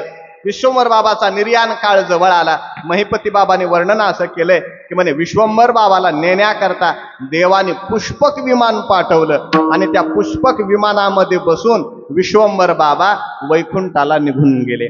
विश्वंभर बाबा वैकुंठाला निघून गेल्यानंतर हरी मुकुंदा महाराज मोठे झाले आणि मोठे झाल्यानंतर त्यांना असं वाटू लागलं की आपण आपल्याकडं सैन्य असावं, आपल्याकडे मिलिटरी असावी, आपण सरदार व्हावं, आपण सेनापती व्हावं. म्हणून महाराज त्यांनी आपल्या आईला सांगितलं की आई आम्हाला वैभवाची गरज आहे, आम्हाला साम्राज्याची गरज आहे, आम्हाला देवट्या छत्र्या पाहिजेत. ती आम्हाही सांगू लागली म्हणे नाही बाळा आपल्या घराण्याची परंपरा नाही बरं, ती आपल्या घराण्याची परंपरा एकच आहे की आपली कुळाची कुळदेवी असलेला पांडुरंग परमात्मा त्या पांडुरंग परमात्म्याची सेवा केली पाहिजे. पण महाराज पोरच तारुण्यामध्ये पोरं आले की मायबापाचं ऐकत नसतात. अगदी तसंच झालं. हरी मुकुंदानी महाराज आमाई मातेचं ऐकलं नाही आणि महाराज देवगिरीच्या यादवांकडं सैन्यामध्ये ते भरती झाले आणि सैन्यामध्ये भरती झाल्यानंतर मोठं नाव त्यांनी कमवलं. महाराज नाव कमवल्यानंतर या हरी मुकुंदाने आमाबाईला बोलून घेतलं. म्हणे चल आता या देवगावात काय राहिलंय, गाव दे सोडून आमच्या नोकरीच्या गावाला चल. आणि महाराज आमाई म्हणून लागले नाही रे बाबा माझा पांडुरंग एकटा राहील, माझा पांडुरंग एकटा राहील. पण नाही ऐकलं महाराज पोराने.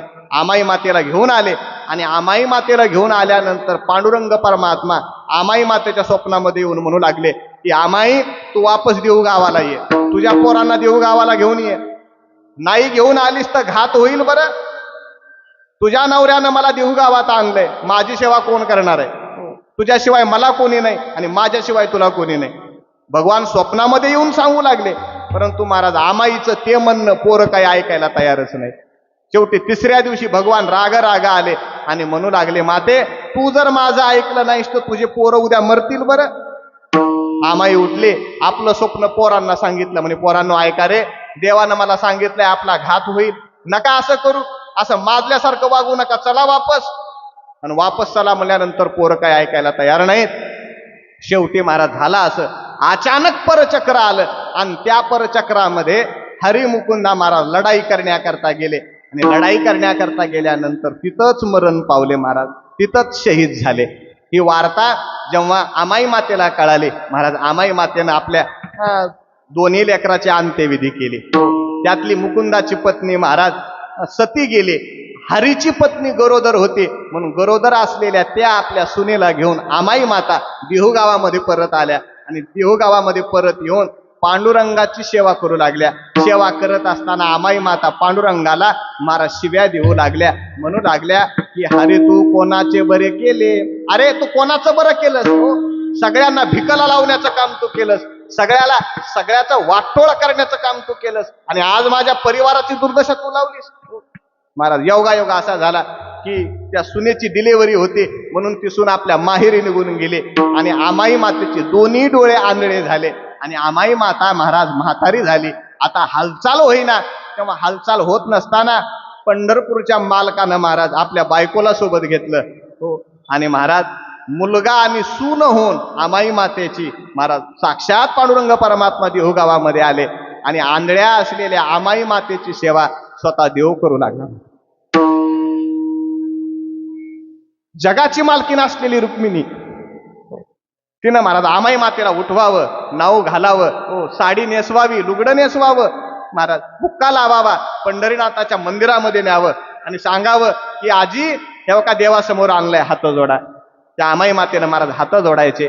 कधी पाय दुखू लागले तर देवानं पाय दाबावेत, कधी रुक्मिणी मातेनं पाय दाबावेत, कधी शेगडी द्यावी महाराज. हो, आणि अशी सेवा करता करता झाला असं आमाई मातेचंही निधन झालं, आणि आमाई मातेचं निधन झाल्यानंतर स्वतः देवानं आमाई मातेचा अंतविधी पूर्ण केला महाराज. देवानं अग्नी दिला. किती पुण्यवान असेल ती माऊली, विचार करा. देवानं अग्नी दिला, देवानं अग्नी देऊन आमाई मातेचा अंत्यविधी पूर्ण केला, आणि तिकडं माहेराला गेलेली ती सून महाराज प्रसूत झाली. तिनं एका पोराला जन्म दिला. हो, पांडुरंगाच्या आशीर्वादानं झालाय, विठ्ठलाच्या आशीर्वादानं झालाय, म्हणून त्याचं नाव महाराज विठोजी असं ठेवण्यात आलं. त्या विठोजीला कळालं की सगळं आपल्या घराचा सत्यानाश कोणामुळे झालाय, तर या देवामुळे झालाय. म्हणून तो विठोजी महाराज पांडुरंगाला भांडला आणि सांगितलं, देवा आता मी पण स्वतःला संपून टाकतो. म्हणून तलवार आपल्या पोटात घेणार इतक्यात देहूतल्या पांडुरंगातनं पांडुरंग भगवान प्रगट झाले, आणि विठोजीला समजून सांगितलं, नाही बाळा, तुझ्या वाडवडिलांनी मला इथं आणलंय, तुझ्या आजोबांनी मला इथं आणलं, पण तुझ्या वडिलांनी मात्र माझा या ठिकाणी अपमान केला, माझी सेवा केली नाही, म्हणून त्यांना ती शिक्षा भेटली. पुढे महाराज विठोजी महाराज पांडुरंगाची सेवा करू लागले. विठोजी महाराजांना पदाजी नावाचा मुलगा झाला. किती पिढ्या झाल्या? आम्हाला काय माहित म्हणून. विठाला विठाला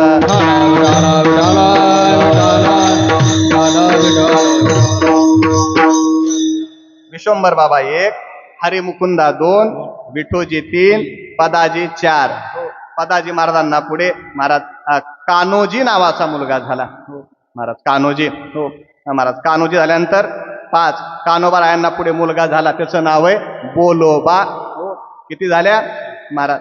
6 पिढ्या झाल्या. हो, 6 पिढ्या झाल्या. एक पिढी राहिली बघा मध्ये, सांगतो. विठाला विठाला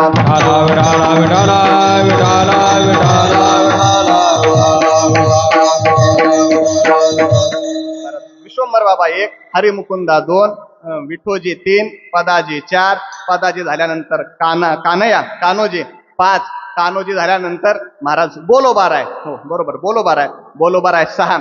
बोलोबारायांचा जन्म झाला, आणि पुढे बोलोबा माता आणि कनकाई माता या दोघांनी आपल्या वाडवडिलांची सेवा या ठिकाणी चालू केली. नित्य नेमानं पंढरीला वारीला जायचं, देहू गावातल्या पंढरीनाथाची सेवा करायची, आणि पंढरीनाथाची सेवा करत असताना महाराज सेवा करता करता करता करता एके दिवशी महाराज तिन्ही देव बोलोबाराय आणि कनकाई मातेच्या स्वप्नामध्ये आले, ब्रह्मा विष्णू महेश, आणि त्यांनी सांगितलं की बोलोबाराय, आम्ही तुमच्या पोटी अवताराला येणार आहे.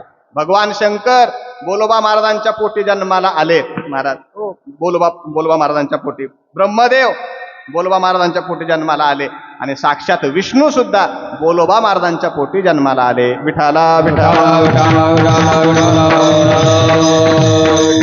भगवान शंकराने जो अवतार धारण केला त्या अवताराचं नाव आहे सावजी महाराज. सावजी महाराज.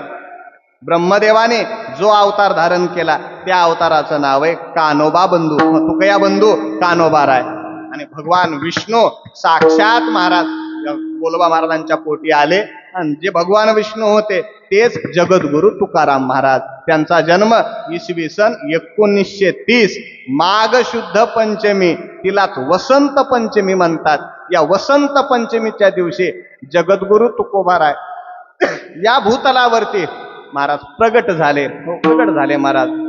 जगद्गुरु तुकाराम महाराज की जय. महिपती महाराजांनी वर्णन केलंय. म्हणे कणकाई मातेचं उदर म्हणजे महाराज शिंपलाय शिंपला, आणि त्या शिंपल्यामध्ये नामदेव नावाचा पाण्याचा थेंब पडला, आणि शिंपला जेव्हा उघडला तेव्हा तोच पाण्याचा थेंब तुकाराम नावाचं मोती होऊन जन्माला आला. मोती होऊन जन्माला आला. तुकोबरायांचा जन्म झाला, आणि जन्म झाल्यानंतर मग हळूहळू ही पोरं मोठी व्हायला लागले. तुकोबरायांचं वय 16 वर्षाचं झालं, आणि 16 वर्षाचं वय झाल्यानंतर तुकोबरायांचं पहिलं लग्न झालं. त्या पहिल्या पत्नीचं नाव आहे रुखमाई. बोलोबा महाराजांनी सावजी महाराजाला सांगितलं व्यापार सांभाळा, परंतु विरक्त वृत्तीचे असलेले सावजी महाराज ते मात्र महाराज निघून गेले. ते घरी वापस पुन्हा परतच आले नाही. म्हणून प्रपंचाची सगळी जबाबदारी वयाच्या 16व्या वर्षी जगद्गुरु तुकोबरायांच्या अंगावरती पडली. तुकोबरायांच्या अंगावरती पडली महाराज. 16व्या वर्षी पहिलं लग्न झालं. पुढे महाराज 19व्या वर्षी दुसरं लग्न झालं. म्हणे दुसरं लग्न का झालं?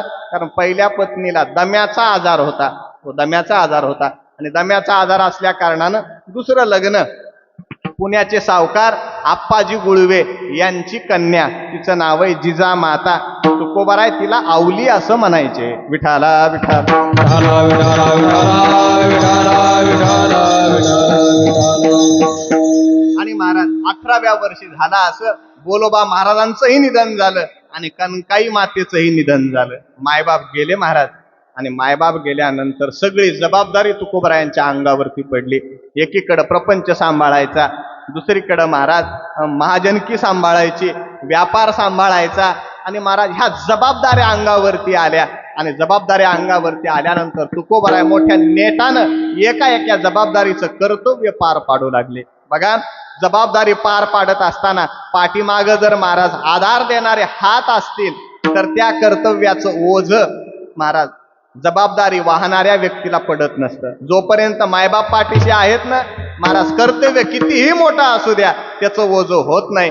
परंतु तेच आधाराचे मायबाप जेव्हा बाजूला जातात तेव्हा मात्र छोटा असलेलं कर्तव्य सुद्धा महाराज डोंगरा एवढा आपल्याला दिसायला लागतं. तशा परिस्थितीमध्ये तुकोबरायाने महाराज आई वडील गेल्यानंतर महाराज आपलं कर्तव्य सांभाळायला सुरुवात केली. आणि कर्तव्य सांभाळायला सुरुवात केल्यानंतर महाराज योगा असा 20 महाराज 51 साली महाराज महाभयानक असा दुष्काळ पडला. आणि दुष्काळ पडल्यानंतर महाराज गुरं ढोर सगळे मरून गेले. हो, सगळे मरून गेले. 51च्या साली दुष्काळ पडला, आणि 91च्या साली दुष्काळ पडल्यानंतर गुरं ढोर सगळी संपत्तीची वाताहात झाली. महाजनकी गेली.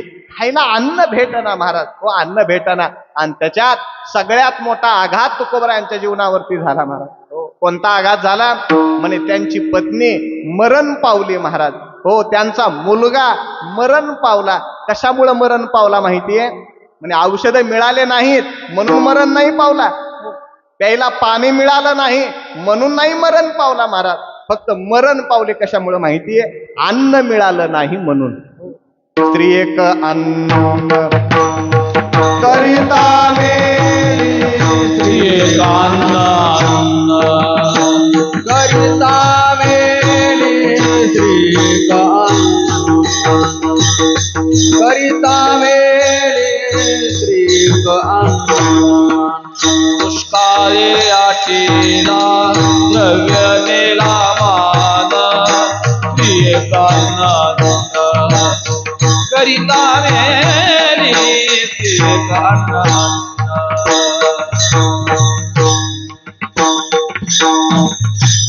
दुष्काळी आटीला द्रव्य नेला मान, स्त्री एक अन्न अन्न करिता मेली. तुकोबरायांच्या महाराज जीवनावरती आघात झाला. पत्नी मुलगा अन्न अन्न करता मेली. हो, अन्न अन्न करता मेली.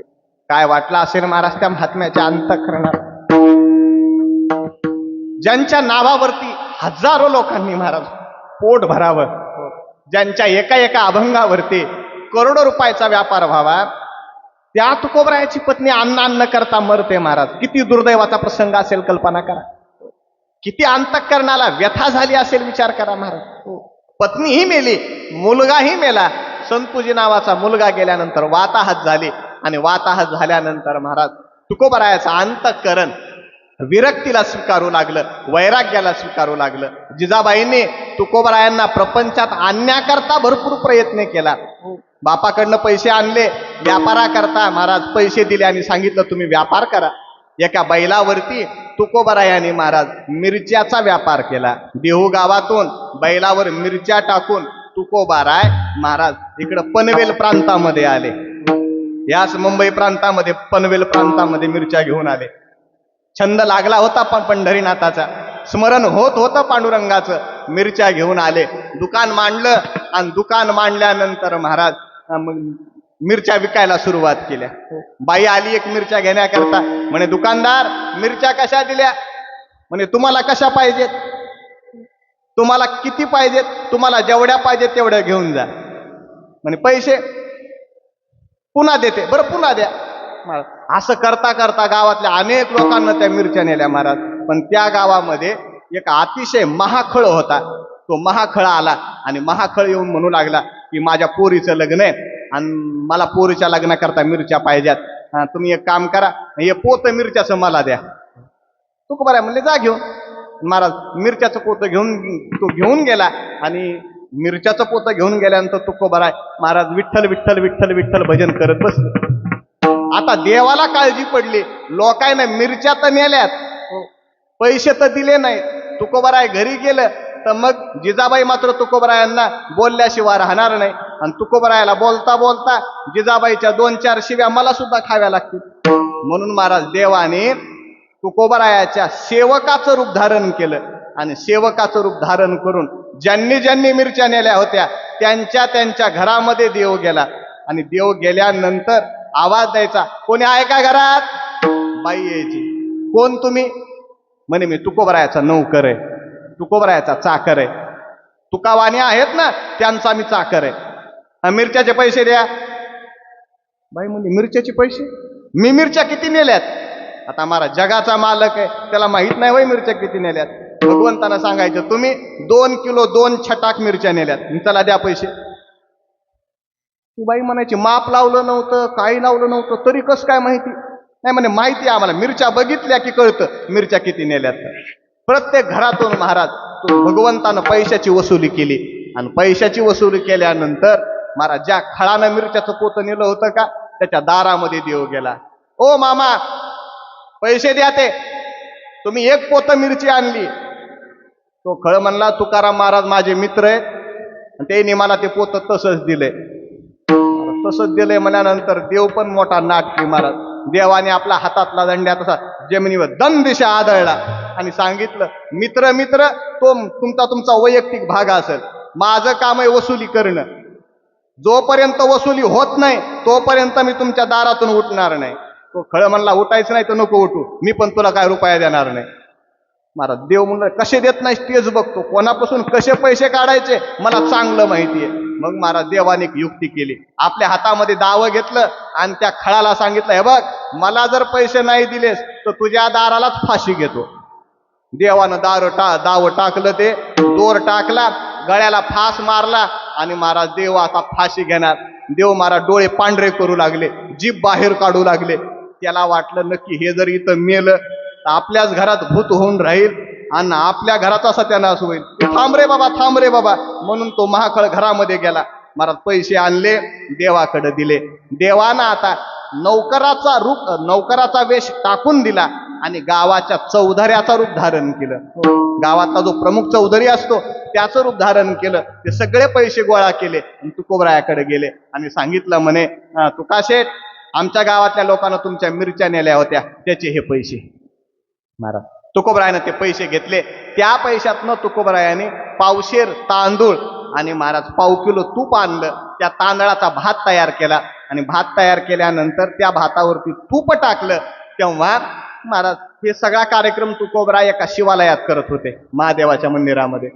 तर मग महाराज त्या शिवलिंगातून साक्षात भगवान शंकर प्रगट झाले आणि तुकोबरायांच्या समोर याचक होऊन आले की तुकोबराय मला सुद्धा प्रसाद द्या तुमचा. तुकोबरायाने महाराज आपला केलेला तो भात आणि त्या भातावरचा तुपाचा प्रसाद त्या याचकाला दिला. तो याचक दुसरा तिसरा कोणी नव्हता महाराज, ते साक्षात भगवान शंकर होते. हळूहळू विरक्ती वाढत होते आणि भगवंताच्या शोधाकरता तुकोबाराय महाराज आता लोकांतामध्ये राहत नव्हते, एकांतामध्ये जात होते. आणि एकांतामध्ये जात असताना महाराज कधी भामगिरीवर जायचं, कधी घोराड्यावरती जायचं, कधी भंडाऱ्यावरती जायचं. आणि महाराज तुकोबाराय आता ध्यानामध्ये बसले. ठरवलं तुकोबारायाने, महाराज निश्चय केला की जोपर्यंत देवाचं साक्षात दर्शन होत नाही तोपर्यंत आता वापस फिरायचं नाही. जंगलामध्ये त्या भामगिरीच्या डोंगरामध्ये तुकोबाराय तपश्चर्या करतायत. आणि तपश्चर्या करत असताना 7 दिवस झाले. 7व्या दिवशी महाराज 7 दिवसापर्यंत देवानं एका काळ्या नागाचं रूप धारण केलं आणि तुकोबारायाची सुरक्षा केली. तुकोबारायांची सुरक्षा केली. आणि सुरक्षा करत असताना शोधाशोध घेऊ लागले सगळे घरचे लोक. कानोबाराय शोध घेऊ लागले. तुकाराम तुकाराम तुकाराम म्हणून त्या डोंगरामध्ये महाराज दादा दादा दादा म्हणून कानोबाराय हाका मारायचे. सगळी भक्त मंडळी तुकोबारायांना शोध घेऊ लागली. आणि शोध घेता घेता घेता घेता महाराज त्या भामगिरीवरती कानोबाराय गेले. तुकोबाराय ध्यानस्थ मुद्रेमध्ये होते, प्रसन्न चेहऱ्यामध्ये होते. कानोबारायांनी तुकोबारायांना जागृत केलं आणि विचारलं, म्हणे दादा तुम्ही एवढे आनंदी आहात, एवढे प्रसन्न आहात, 7 दिवस झालं घरदार सोडून तुम्ही इथं एकटे आहात, इतका आनंद तुम्हाला झाला कशाचा? तेव्हा तुकोबारायाने सांगितलं, अरे ज्याच्या शोधाकरता आलो होतो का तो विटेवरचा मालक, त्या मालकानं मला आत्ताच दर्शन दिले, आत्ताच दर्शन दिले. म्हणे केवढा होता होतो? म्हणे 8 वर्षाचा होता. कसा दिसत होता? तुकोबारायाने सांगितलं, म्हणे काय त्या रूपाचं वर्णन करू रे. भव्य कपाळ होतं, मोठे मोठे डोळे होते, चापेकळीसारखं नाक होतं, शंखासारखा कंठ होता, विस्तीर्ण असं हृदय होतं, हृदयावरती श्रीवत्सलांछन होतं, त्रिवळी असं उदर होतं, समचरण त्याचे पाय होते, त्या पायावरती शंख चक्र गदा पद्म अशी सामुद्रिक चिन्ह होते. आणि असा तो भगवान पाहत असताना त्याला पाहतच राहावं, त्याला एकाग्र चित्तानं साठवतच राहावं असं मला वाटत होतं. म्हणे दादा इतका इतका मधुर परमात्मा, इतका गोड परमात्मा तुम्हाला त्यानं साक्षात दर्शन दिलं? म्हणे हो दिलं. मग त्या दर्शनाची अनुभूती काय आहे? त्या अनुभूती लेण्याकरता तुकोबारायांनी काही अभंग लिहिलेत बघा. राजस सुकुमार मदनाचा पुतळा, रवी शशी कळा लोपलिया, सुंदर ते ध्यान उभे विटेवरी, करकटावरी ठेवोनिया.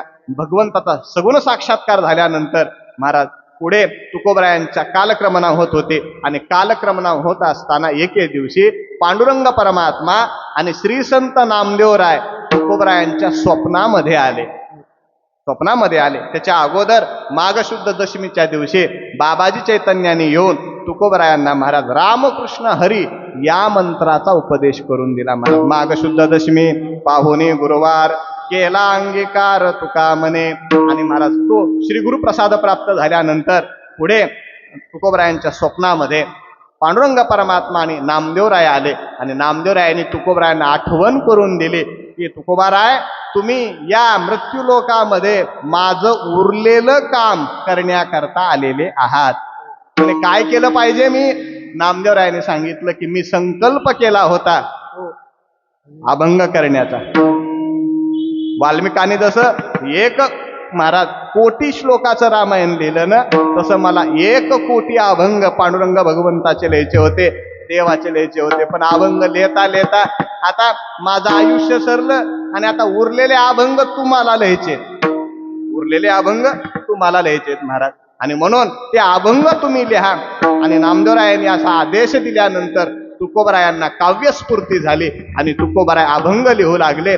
महाराज समचरण दृष्टी विटेवरी साजिरी इथून अभंगाला सुरुवात झाली. महाराज तुकोबारायांच्या शेजारी तुकोबारायांचं 14 चातक भक्तांचं 14 चातक मंडळ गोळा झालं. महाराज सर्व कानोबाराय, शिवबा कासार, गंगाधर पंत मवाळ ही मंडळी तुकोबारायांच्या सानिध्यामध्ये येऊन महाराज तुकोबारायांच्या अभंगाचं श्रवण करू लागले. आणि अभंगाचं श्रवण करता करता महाराज पुढे तुकोबारायांचा गाथा इंद्रायणीत बुडवण्यात आला. इंद्रायणीनं तो गाथा परत केला. तुकोबारायची अशी मोठी कीर्ती सगळ्या जगामध्ये पसरत असताना महाराज अनेकांनी तुकोबारायांची परीक्षा पाहण्याकरता तुकोबारायांवरती वेगवेगळे आघातही करण्याचा प्रयत्न केला. त्या कासाराच्या बायकोनं महाराज तुकोबाराय घरी आलेले असताना सकाळी स्नानाच्या वेळेला तुकोबारायाच्या अंगावरती महाराज उकळलेलं पाणी टाकलं, उकळलेलं पाणी टाकलं.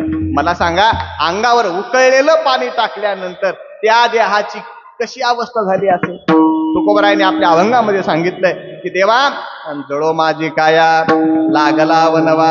देवा आता माझी काया जळायला लागली, वनवा लागला. देवा काहीतरी तुम्ही करा. महाराज देवाने तो दाह शांत केला, पण परिणाम काय झाला? त्या शिवबा कासाराच्या बायकोला महाराज कुष्ठ फुटला. तो सगळ्या अंगातनं रगतपिती फुटली. शिवबा कासाराने रामेश्वर शास्त्रीला विचारलं, म्हणे का हो असं का घडलं? म्हणे तुकोबरायाच्या अंगावर गरम पाणी टाकलं ना, म्हणून हिची हात झडायला लागलेत, बोट फुटायला लागलेत. म्हणे आता औषध काय? रामेश्वर शास्त्रीने सांगितलं, म्हणे तुकोबरायाने ज्या अंगणात आंघोळ केली का, त्या अंगणातला चिखल त्या बाईला लावायला लावा, म्हणजे तिची रगतपिती निघून जाईल. आणि झालं असंच. तुकोबरायाने आंघोळ केलेल्या जागेवरची ती महाराज चिखलाची माती शिवबा कासाराच्या बायकोनं लावली, आणि लावल्यानंतर तिचा तो महाराज आजार पूर्णतः दूर झाला. अशी कीर्ती होत असताना महाराज परकीयांची आक्रमण सुद्धा या भूमीवरती खूप होत होते. छत्रपती शिवाजीराजे निघून गेल्यानंतर महाराज औरंगजेबाने अनन्वित असे अत्याचार या महाराष्ट्राच्या प्रांतावरती उभे केले, आणि महाराज ते अत्याचार पाहून तुकोबरायाचं अंतःकरण मात्र कळवळून गेलं. कळवळलेल्या अंतःकरणाने तुकोबराय देवाला प्रार्थना करू लागले की म्हणे देवा आता बस झालं गड्या, दुर्जनाचा हा अन्याय मला आता पाहावत नाही, आणि हा अन्याय मला पाहावत नसल्यामुळे देवा माझी तुम्हाला विनंती आहे की आपल्या ठरल्या शब्दाप्रमाणे तुम्ही माझ्या घरी आलं पाहिजे. मग देवाला निरोप द्यायचा आहे. देवाला निरोप द्यायचा आहे तर कोणाकरवी निरोप द्यावा? इतक्यामध्ये समोरून जात असलेले सनकाधिक संत तुकोबरायांना दिसले, आणि सनकाधिक संत तुकोबरायांना दिसल्यानंतर तुकोबरायांनी सनकाधिक संतांना सांगितलं की बाबांनो माझा एक निरोप तुम्ही देवापर्यंत घेऊन जा. तो तुम्ही सनकाधिक संत म्हणविता कृपावंत एवढा करा देवा सांगा नमस्कार. तुम्ही एवढा एक उपकार करा, देवाला निरोप या ठिकाणी सांगा. महाराज शेष सनकाधिक भगवंताला निरोप दिल्यानंतर सुद्धा तुकोबरायांचं समाधान झालं नाही. तुकोबरायांनी गरुडाला विनंती केली आहे. महाराज गरुडाचे पायी महाराज ठेवे वेळोवेळा डोही. म्हणे वेळोवेळा डोही का ठेवायची? वेगी आणावा तो हरी. महाराज मज दिना ते उद्धरी. शेषालाही सांगितलं, म्हणे शेष भगवान तुम्ही सुद्धा एक काम करा ना, जरा तुमची हवा कमी करा, म्हणजे देवाला जाग येईल. देवाला जाग येईल. मला तुकोबरायांना आता परतीला जाण्याचे वेध लागले होते. भक्त मंडळी तुकोबरायांना विचारायचे की म्हणे तुकाराम महाराज आता तुम्ही खूप शांत दिसता, खूप उदास दिसता. म्हणे का दिसता बरं उदास? तुकोबराय त्यांना सांगायचे बाबांनो मी आता माझ्या माहेराला जाणार आहे. हो माझ्या माहेराला जाणार आहे, आणि माझं माहेर आता ते माहेर मला भेटणार आहे. त्या माहेराला मी जाणार आहे, आणि त्या माहेराला मी जाणार असल्या कारणानं माझी आता ही शांत वृत्ती, माझी स्थिर वृत्ती तुम्हाला या ठिकाणी दिसत आहे. तुकोबराय आपल्या सगळ्या भक्तांना सांगतात की बाबांनो तुम्हाला यायचंय का माझ्यासोबत? तुम्ही चला बरं या आपुल्या माहेरा जाईन मी आता. हो निरोप या संता हाती आला. म्हणे मी माझ्या माहेराला जाणार आहे. आणि जगामध्ये महाराज माहेर हा शब्द बाई असो नाही तर गडी असो दोघांनाही आवडतोच महाराज. बाईच्या जीवनातलं माहेर तर महाराज आनंदाचं ठिकाण आहे, पण गड्याच्याही जीवनामधलं माहेर हे आनंदाचं ठिकाण आहे. हो आनंदाचं ठिकाण आहे. हो जाईन गे माये तया पंढरपुरा भेटे न माहेरा आपोलिया. मी माझ्या माहेराला जाणार आहे. जिजाबाईने विचारायचं मालक कुठं निघाला?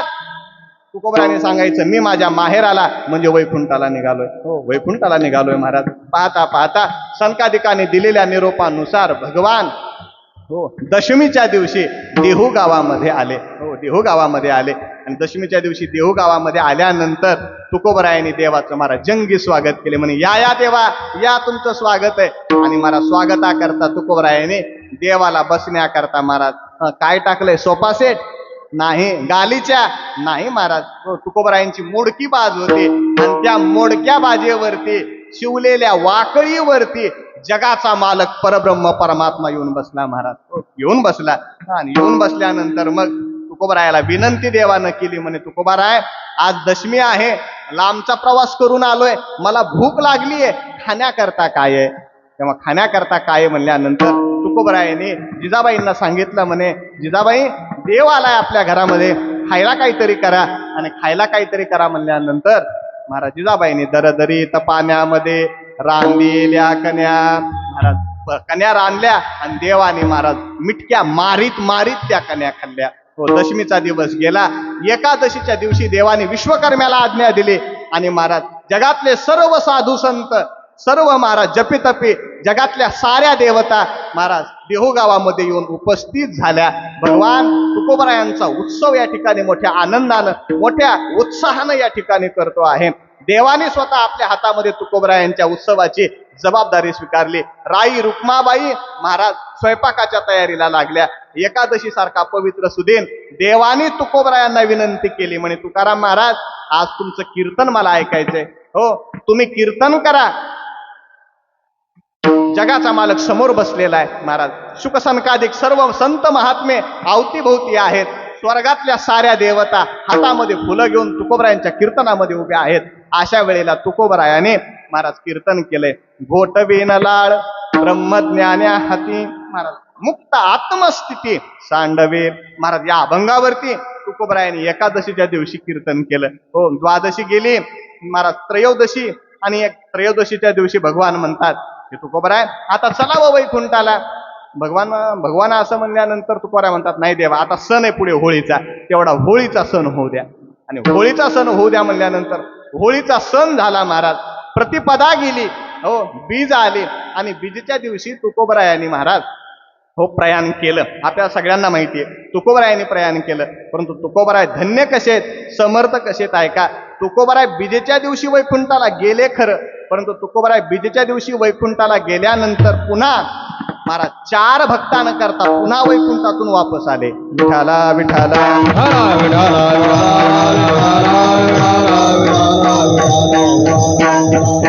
चार भक्तांकरता भगवंत पुन्हा वापस आले महाराज. पहिले भक्त आहेत हो महाराज ते म्हणजे तुकोबरायांचे जीवलग प्राण सखा संतू महाराज जगनाडे. संताजी महाराज जगनाडे यांच्याकरता तुकोबराय वैकुंठातून पुन्हा परत आले. दुसरे भक्त आहेत तुकोबरायांच्या लाडक्या कन्या हो भागीरथी ताई येलवाडीकर. हो महाराज येलवाडीकर भागीरथी ताई करता तुकोबराय दुसऱ्यांदा परत आले. म्हणे तिसऱ्यांदा तुकोबराय निळोबारायांकरता परत आले आणि चौथ्यांदा नारायण महाराजांकरता परत आले. विठाला विठाला पुढे सरका, पुढे शांततेत बसा. जिथे जागा आहे तिथेच बसा, पण शांतता राखा.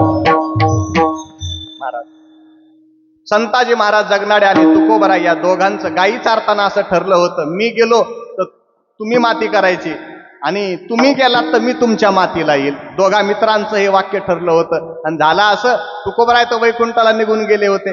तुकोबराय गेल्यानंतर पुन्हा 3 वर्षाने संताजी महाराज जगनाडे महाराज मरण पावले. संताजी महाराज मरण पावल्यानंतर महाराज त्यांना माती करण्याकरता त्यांना जमिनीमध्ये दफन करण्यात आलं. सर्वजण माती टाकायचे पण एक हात वरच राहायचा. असं का घडतंय? 3 दिवस झाले महाराज. शेवटी जगनाडे महाराजांचे चिरंजीव बाळोजी महाराज जगनाडे यांनी बघितलं. आंब्यावर बसलेले बाळोजी महाराज आकाश मार्गातनं विमानातनं तुकोबराय आलेत आणि तुकोबरायने आपल्या हाताने महाराज ती माती जगनाडे महाराजांच्या अंगावरती टाकली आहे. न्याया आलो लोका विष्णू लोका. महाराज मित्र माझा संतू हो संतूला नेण्याकरता मी आलेलो आहे हे तुकोबरायांनी या ठिकाणी जाहीर केलं. आणि महाराज विष्णू लोकाला संताजी महाराजांना नेण्याकरता तुकोबराय परत आले. दुसऱ्यांदा परत आले ते म्हणजे त्यांची लाडकी कन्या भागीरथीबाई. हो भागीरथीबाई करता तुकोबराय परत आले महाराज. झाला असं, तुकोबराय बीजेच्या दिवशी वैकुंठाला गेल्यानंतर सगळ्या पंचक्रोशीमध्ये हाहाकार माजला की तुकोबराय वैकुंठाला गेले, वैकुंठाला गेले, वैकुंठाला गेले. जिजाबाईंनी महाराज खूप मोठा आक्रोश केला. तुम्ही दररोज म्हणत होतात वैकुंठाला जातो, वैकुंठाला जातो, वैकुंठाला जातो. एरवी कीर्तनाला गेलात तर तुम्ही परत येत होतात. असं कोणतं वैकुंठ गाव आहे की त्या वैकुंठ गावाला तुम्ही गेलात ते परत येत नाही? जिजाबाईनं महाराज खूप मोठा आक्रोश मांडला आणि त्या आक्रोशाला महाराज साथ देण्याकरता येलवाडीवरनं भागीरथी ताई आल्या. भागीरथी ताई म्हणू लागल्या की बाबा तुम्ही मला वचन दिलं होतं ना की होळी झाल्यावर पंचमीच्या दिवशी दुधाच्या शेवया खाण्याकरता तुम्ही येणार म्हणून. महाराज तुम्ही आलं पाहिजे बरं बाबा. म्हणून ती बाबा गेले कोण्या गावा भागीरथी करी धावा, भागीरथी करी धावा, भागीरथी करी धावा. बाबा गेले कोण्या गावा भागीरथी करी धावा भागीरथी करी धावा भागीरथी करी धावा बाबा गेले कोण्या गावा भागीरथी करी धावा बाबा गेले कोणा गावा भागीरथी करी धावा बाबा गेले कोण्या गावा भागीरथी करी धावा भागीरथी करी धावा भागीरथी करी धावा बाबा गेले कोणा गावा भागीरथी करी धावा भागीरथी करी धावा भागीरथी करी धावा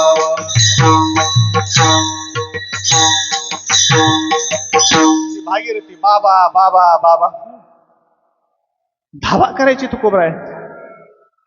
सगळेजण समजून सांगायचे नाही तसं नाही भागीरथी ताई, असं नका तुम्ही आक्रोश करू, असं नका दुःख करू. सगळे समजून सांगत होते. सगळे समजून सांगत असताना सुद्धा भागीरथीबाई मात्र आपल्या विचारावरती ठाम होत्या.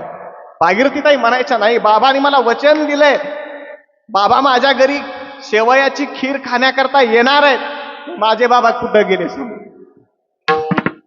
बाबा आलेच पाहिजेत, आलेच पाहिजेत महाराज. प्रतिपदा गेली, द्वितीया गेली, तृतीया गेली, चतुर्थी गेली आणि पंचमीच्या दिवशी महाराज पुन्हा एकदा विमानातनं जगद्गुरु तुकोबाराय खाली आले आणि खाली येऊन भागीरथीला आवाज दिला. आणि अख्खे बाबाचा आवाज ऐकल्या ऐकल्या धावत गेले. तुकोबारायांना घट्ट आले, आलिंगन देऊन महाराज तुकोबाराय भागीरथीला सांगतात की म्हणे, बाई माझ्याकरता केलेल्या शेवया कुठे आहेत? गडबडीनं गेली, बघितलं शेवया होत्या पण दूध नव्हतं. आता काय करायचं? बाबा शेवया आहेत हो, पण शेवयामध्ये टाकण्याकरता दूध नाही.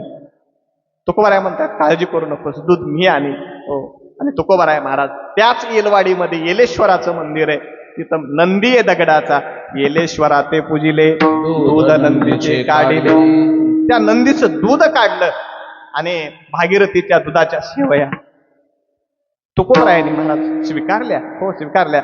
म्हणून देहूचा उत्सव महाराज कन्यापासून सुरू होतो, शेवयाला संपतो. देहूमध्ये दशमीच्या दिवशी कन्या आहे आणि पंचमीच्या दिवशी महाराज शेवया आहे. शेवया मोठा उत्सव देहूमध्ये या ठिकाणी संपन्न झाला. माघ शुद्ध बीज या ठिकाणी महाराज फाल्गुन महिन्यातली बीज प्रगट झाली द्वितीया. आणि या द्वितीयेच्या दिवशी महाराज पहिला आले हरी महाराज शंखचक्र गदा करी महाराज गरुडाचा फडात्कार झाला.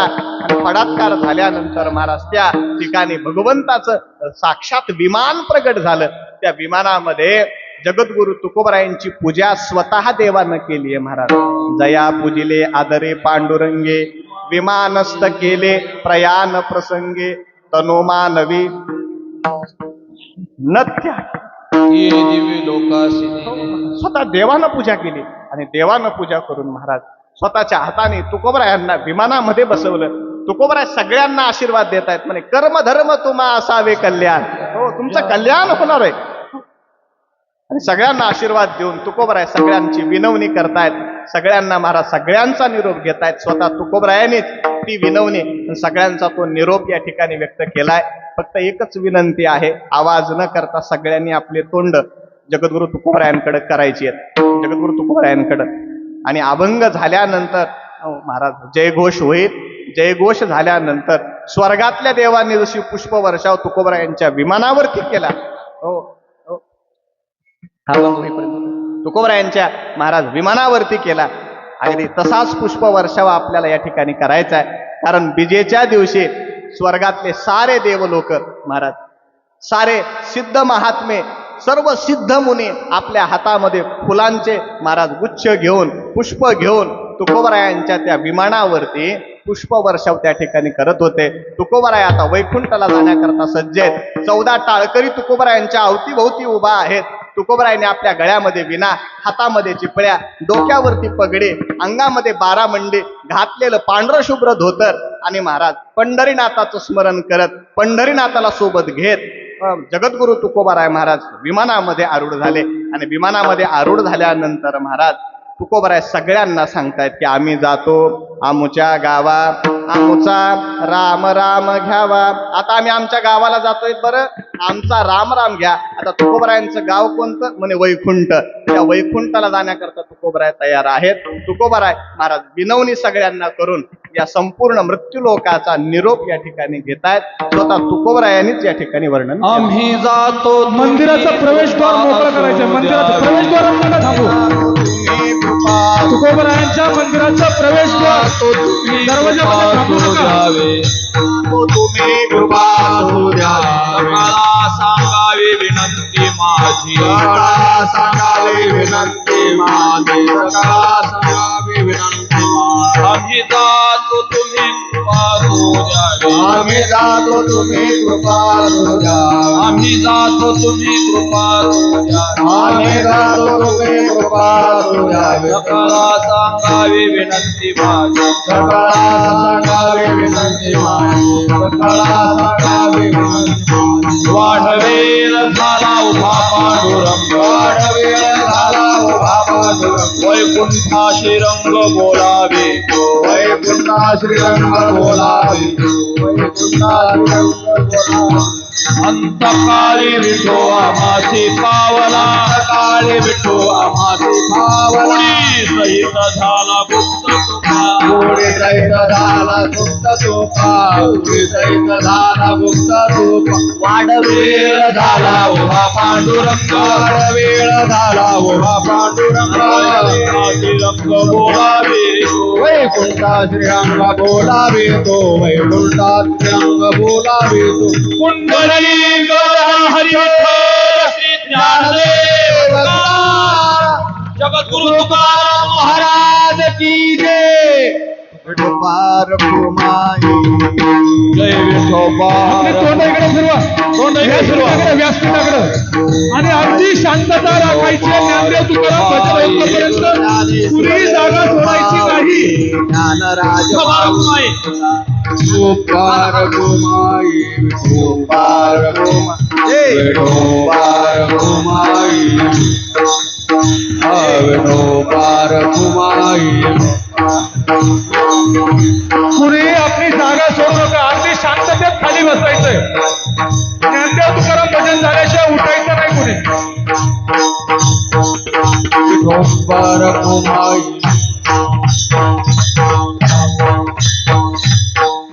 मने रामेश्वर भट्ट द्विजा, मने रामेश्वर भट्ट द्विजा, तुका विष्णू नाही तुझ्या.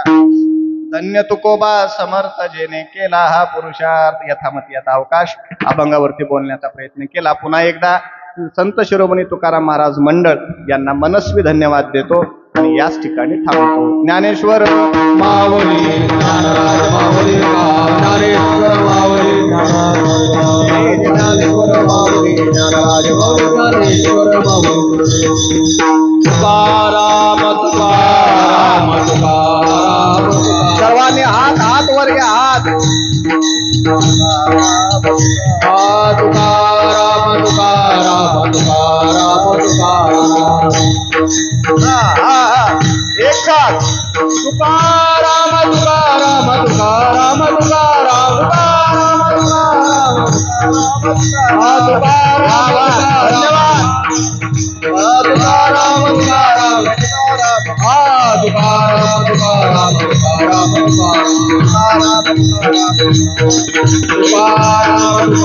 बोला बोला बोला बोला ताळी वाजवा.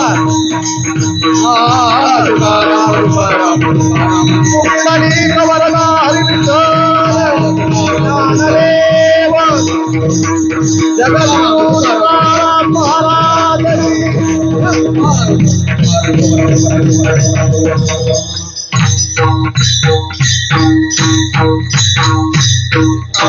जय जय विठ्ठल. जय विठ्ठल जय जय विठ्ठल. बोलिले पुरे वेडे वापुडे उतरे. क्षमा करा. राहे विचारिला अधिकार मिना बोला. क्षमा करा. महाराज तुमची म्हणे ज्ञानेश्वराला पाया पेकिंकरा. तुझे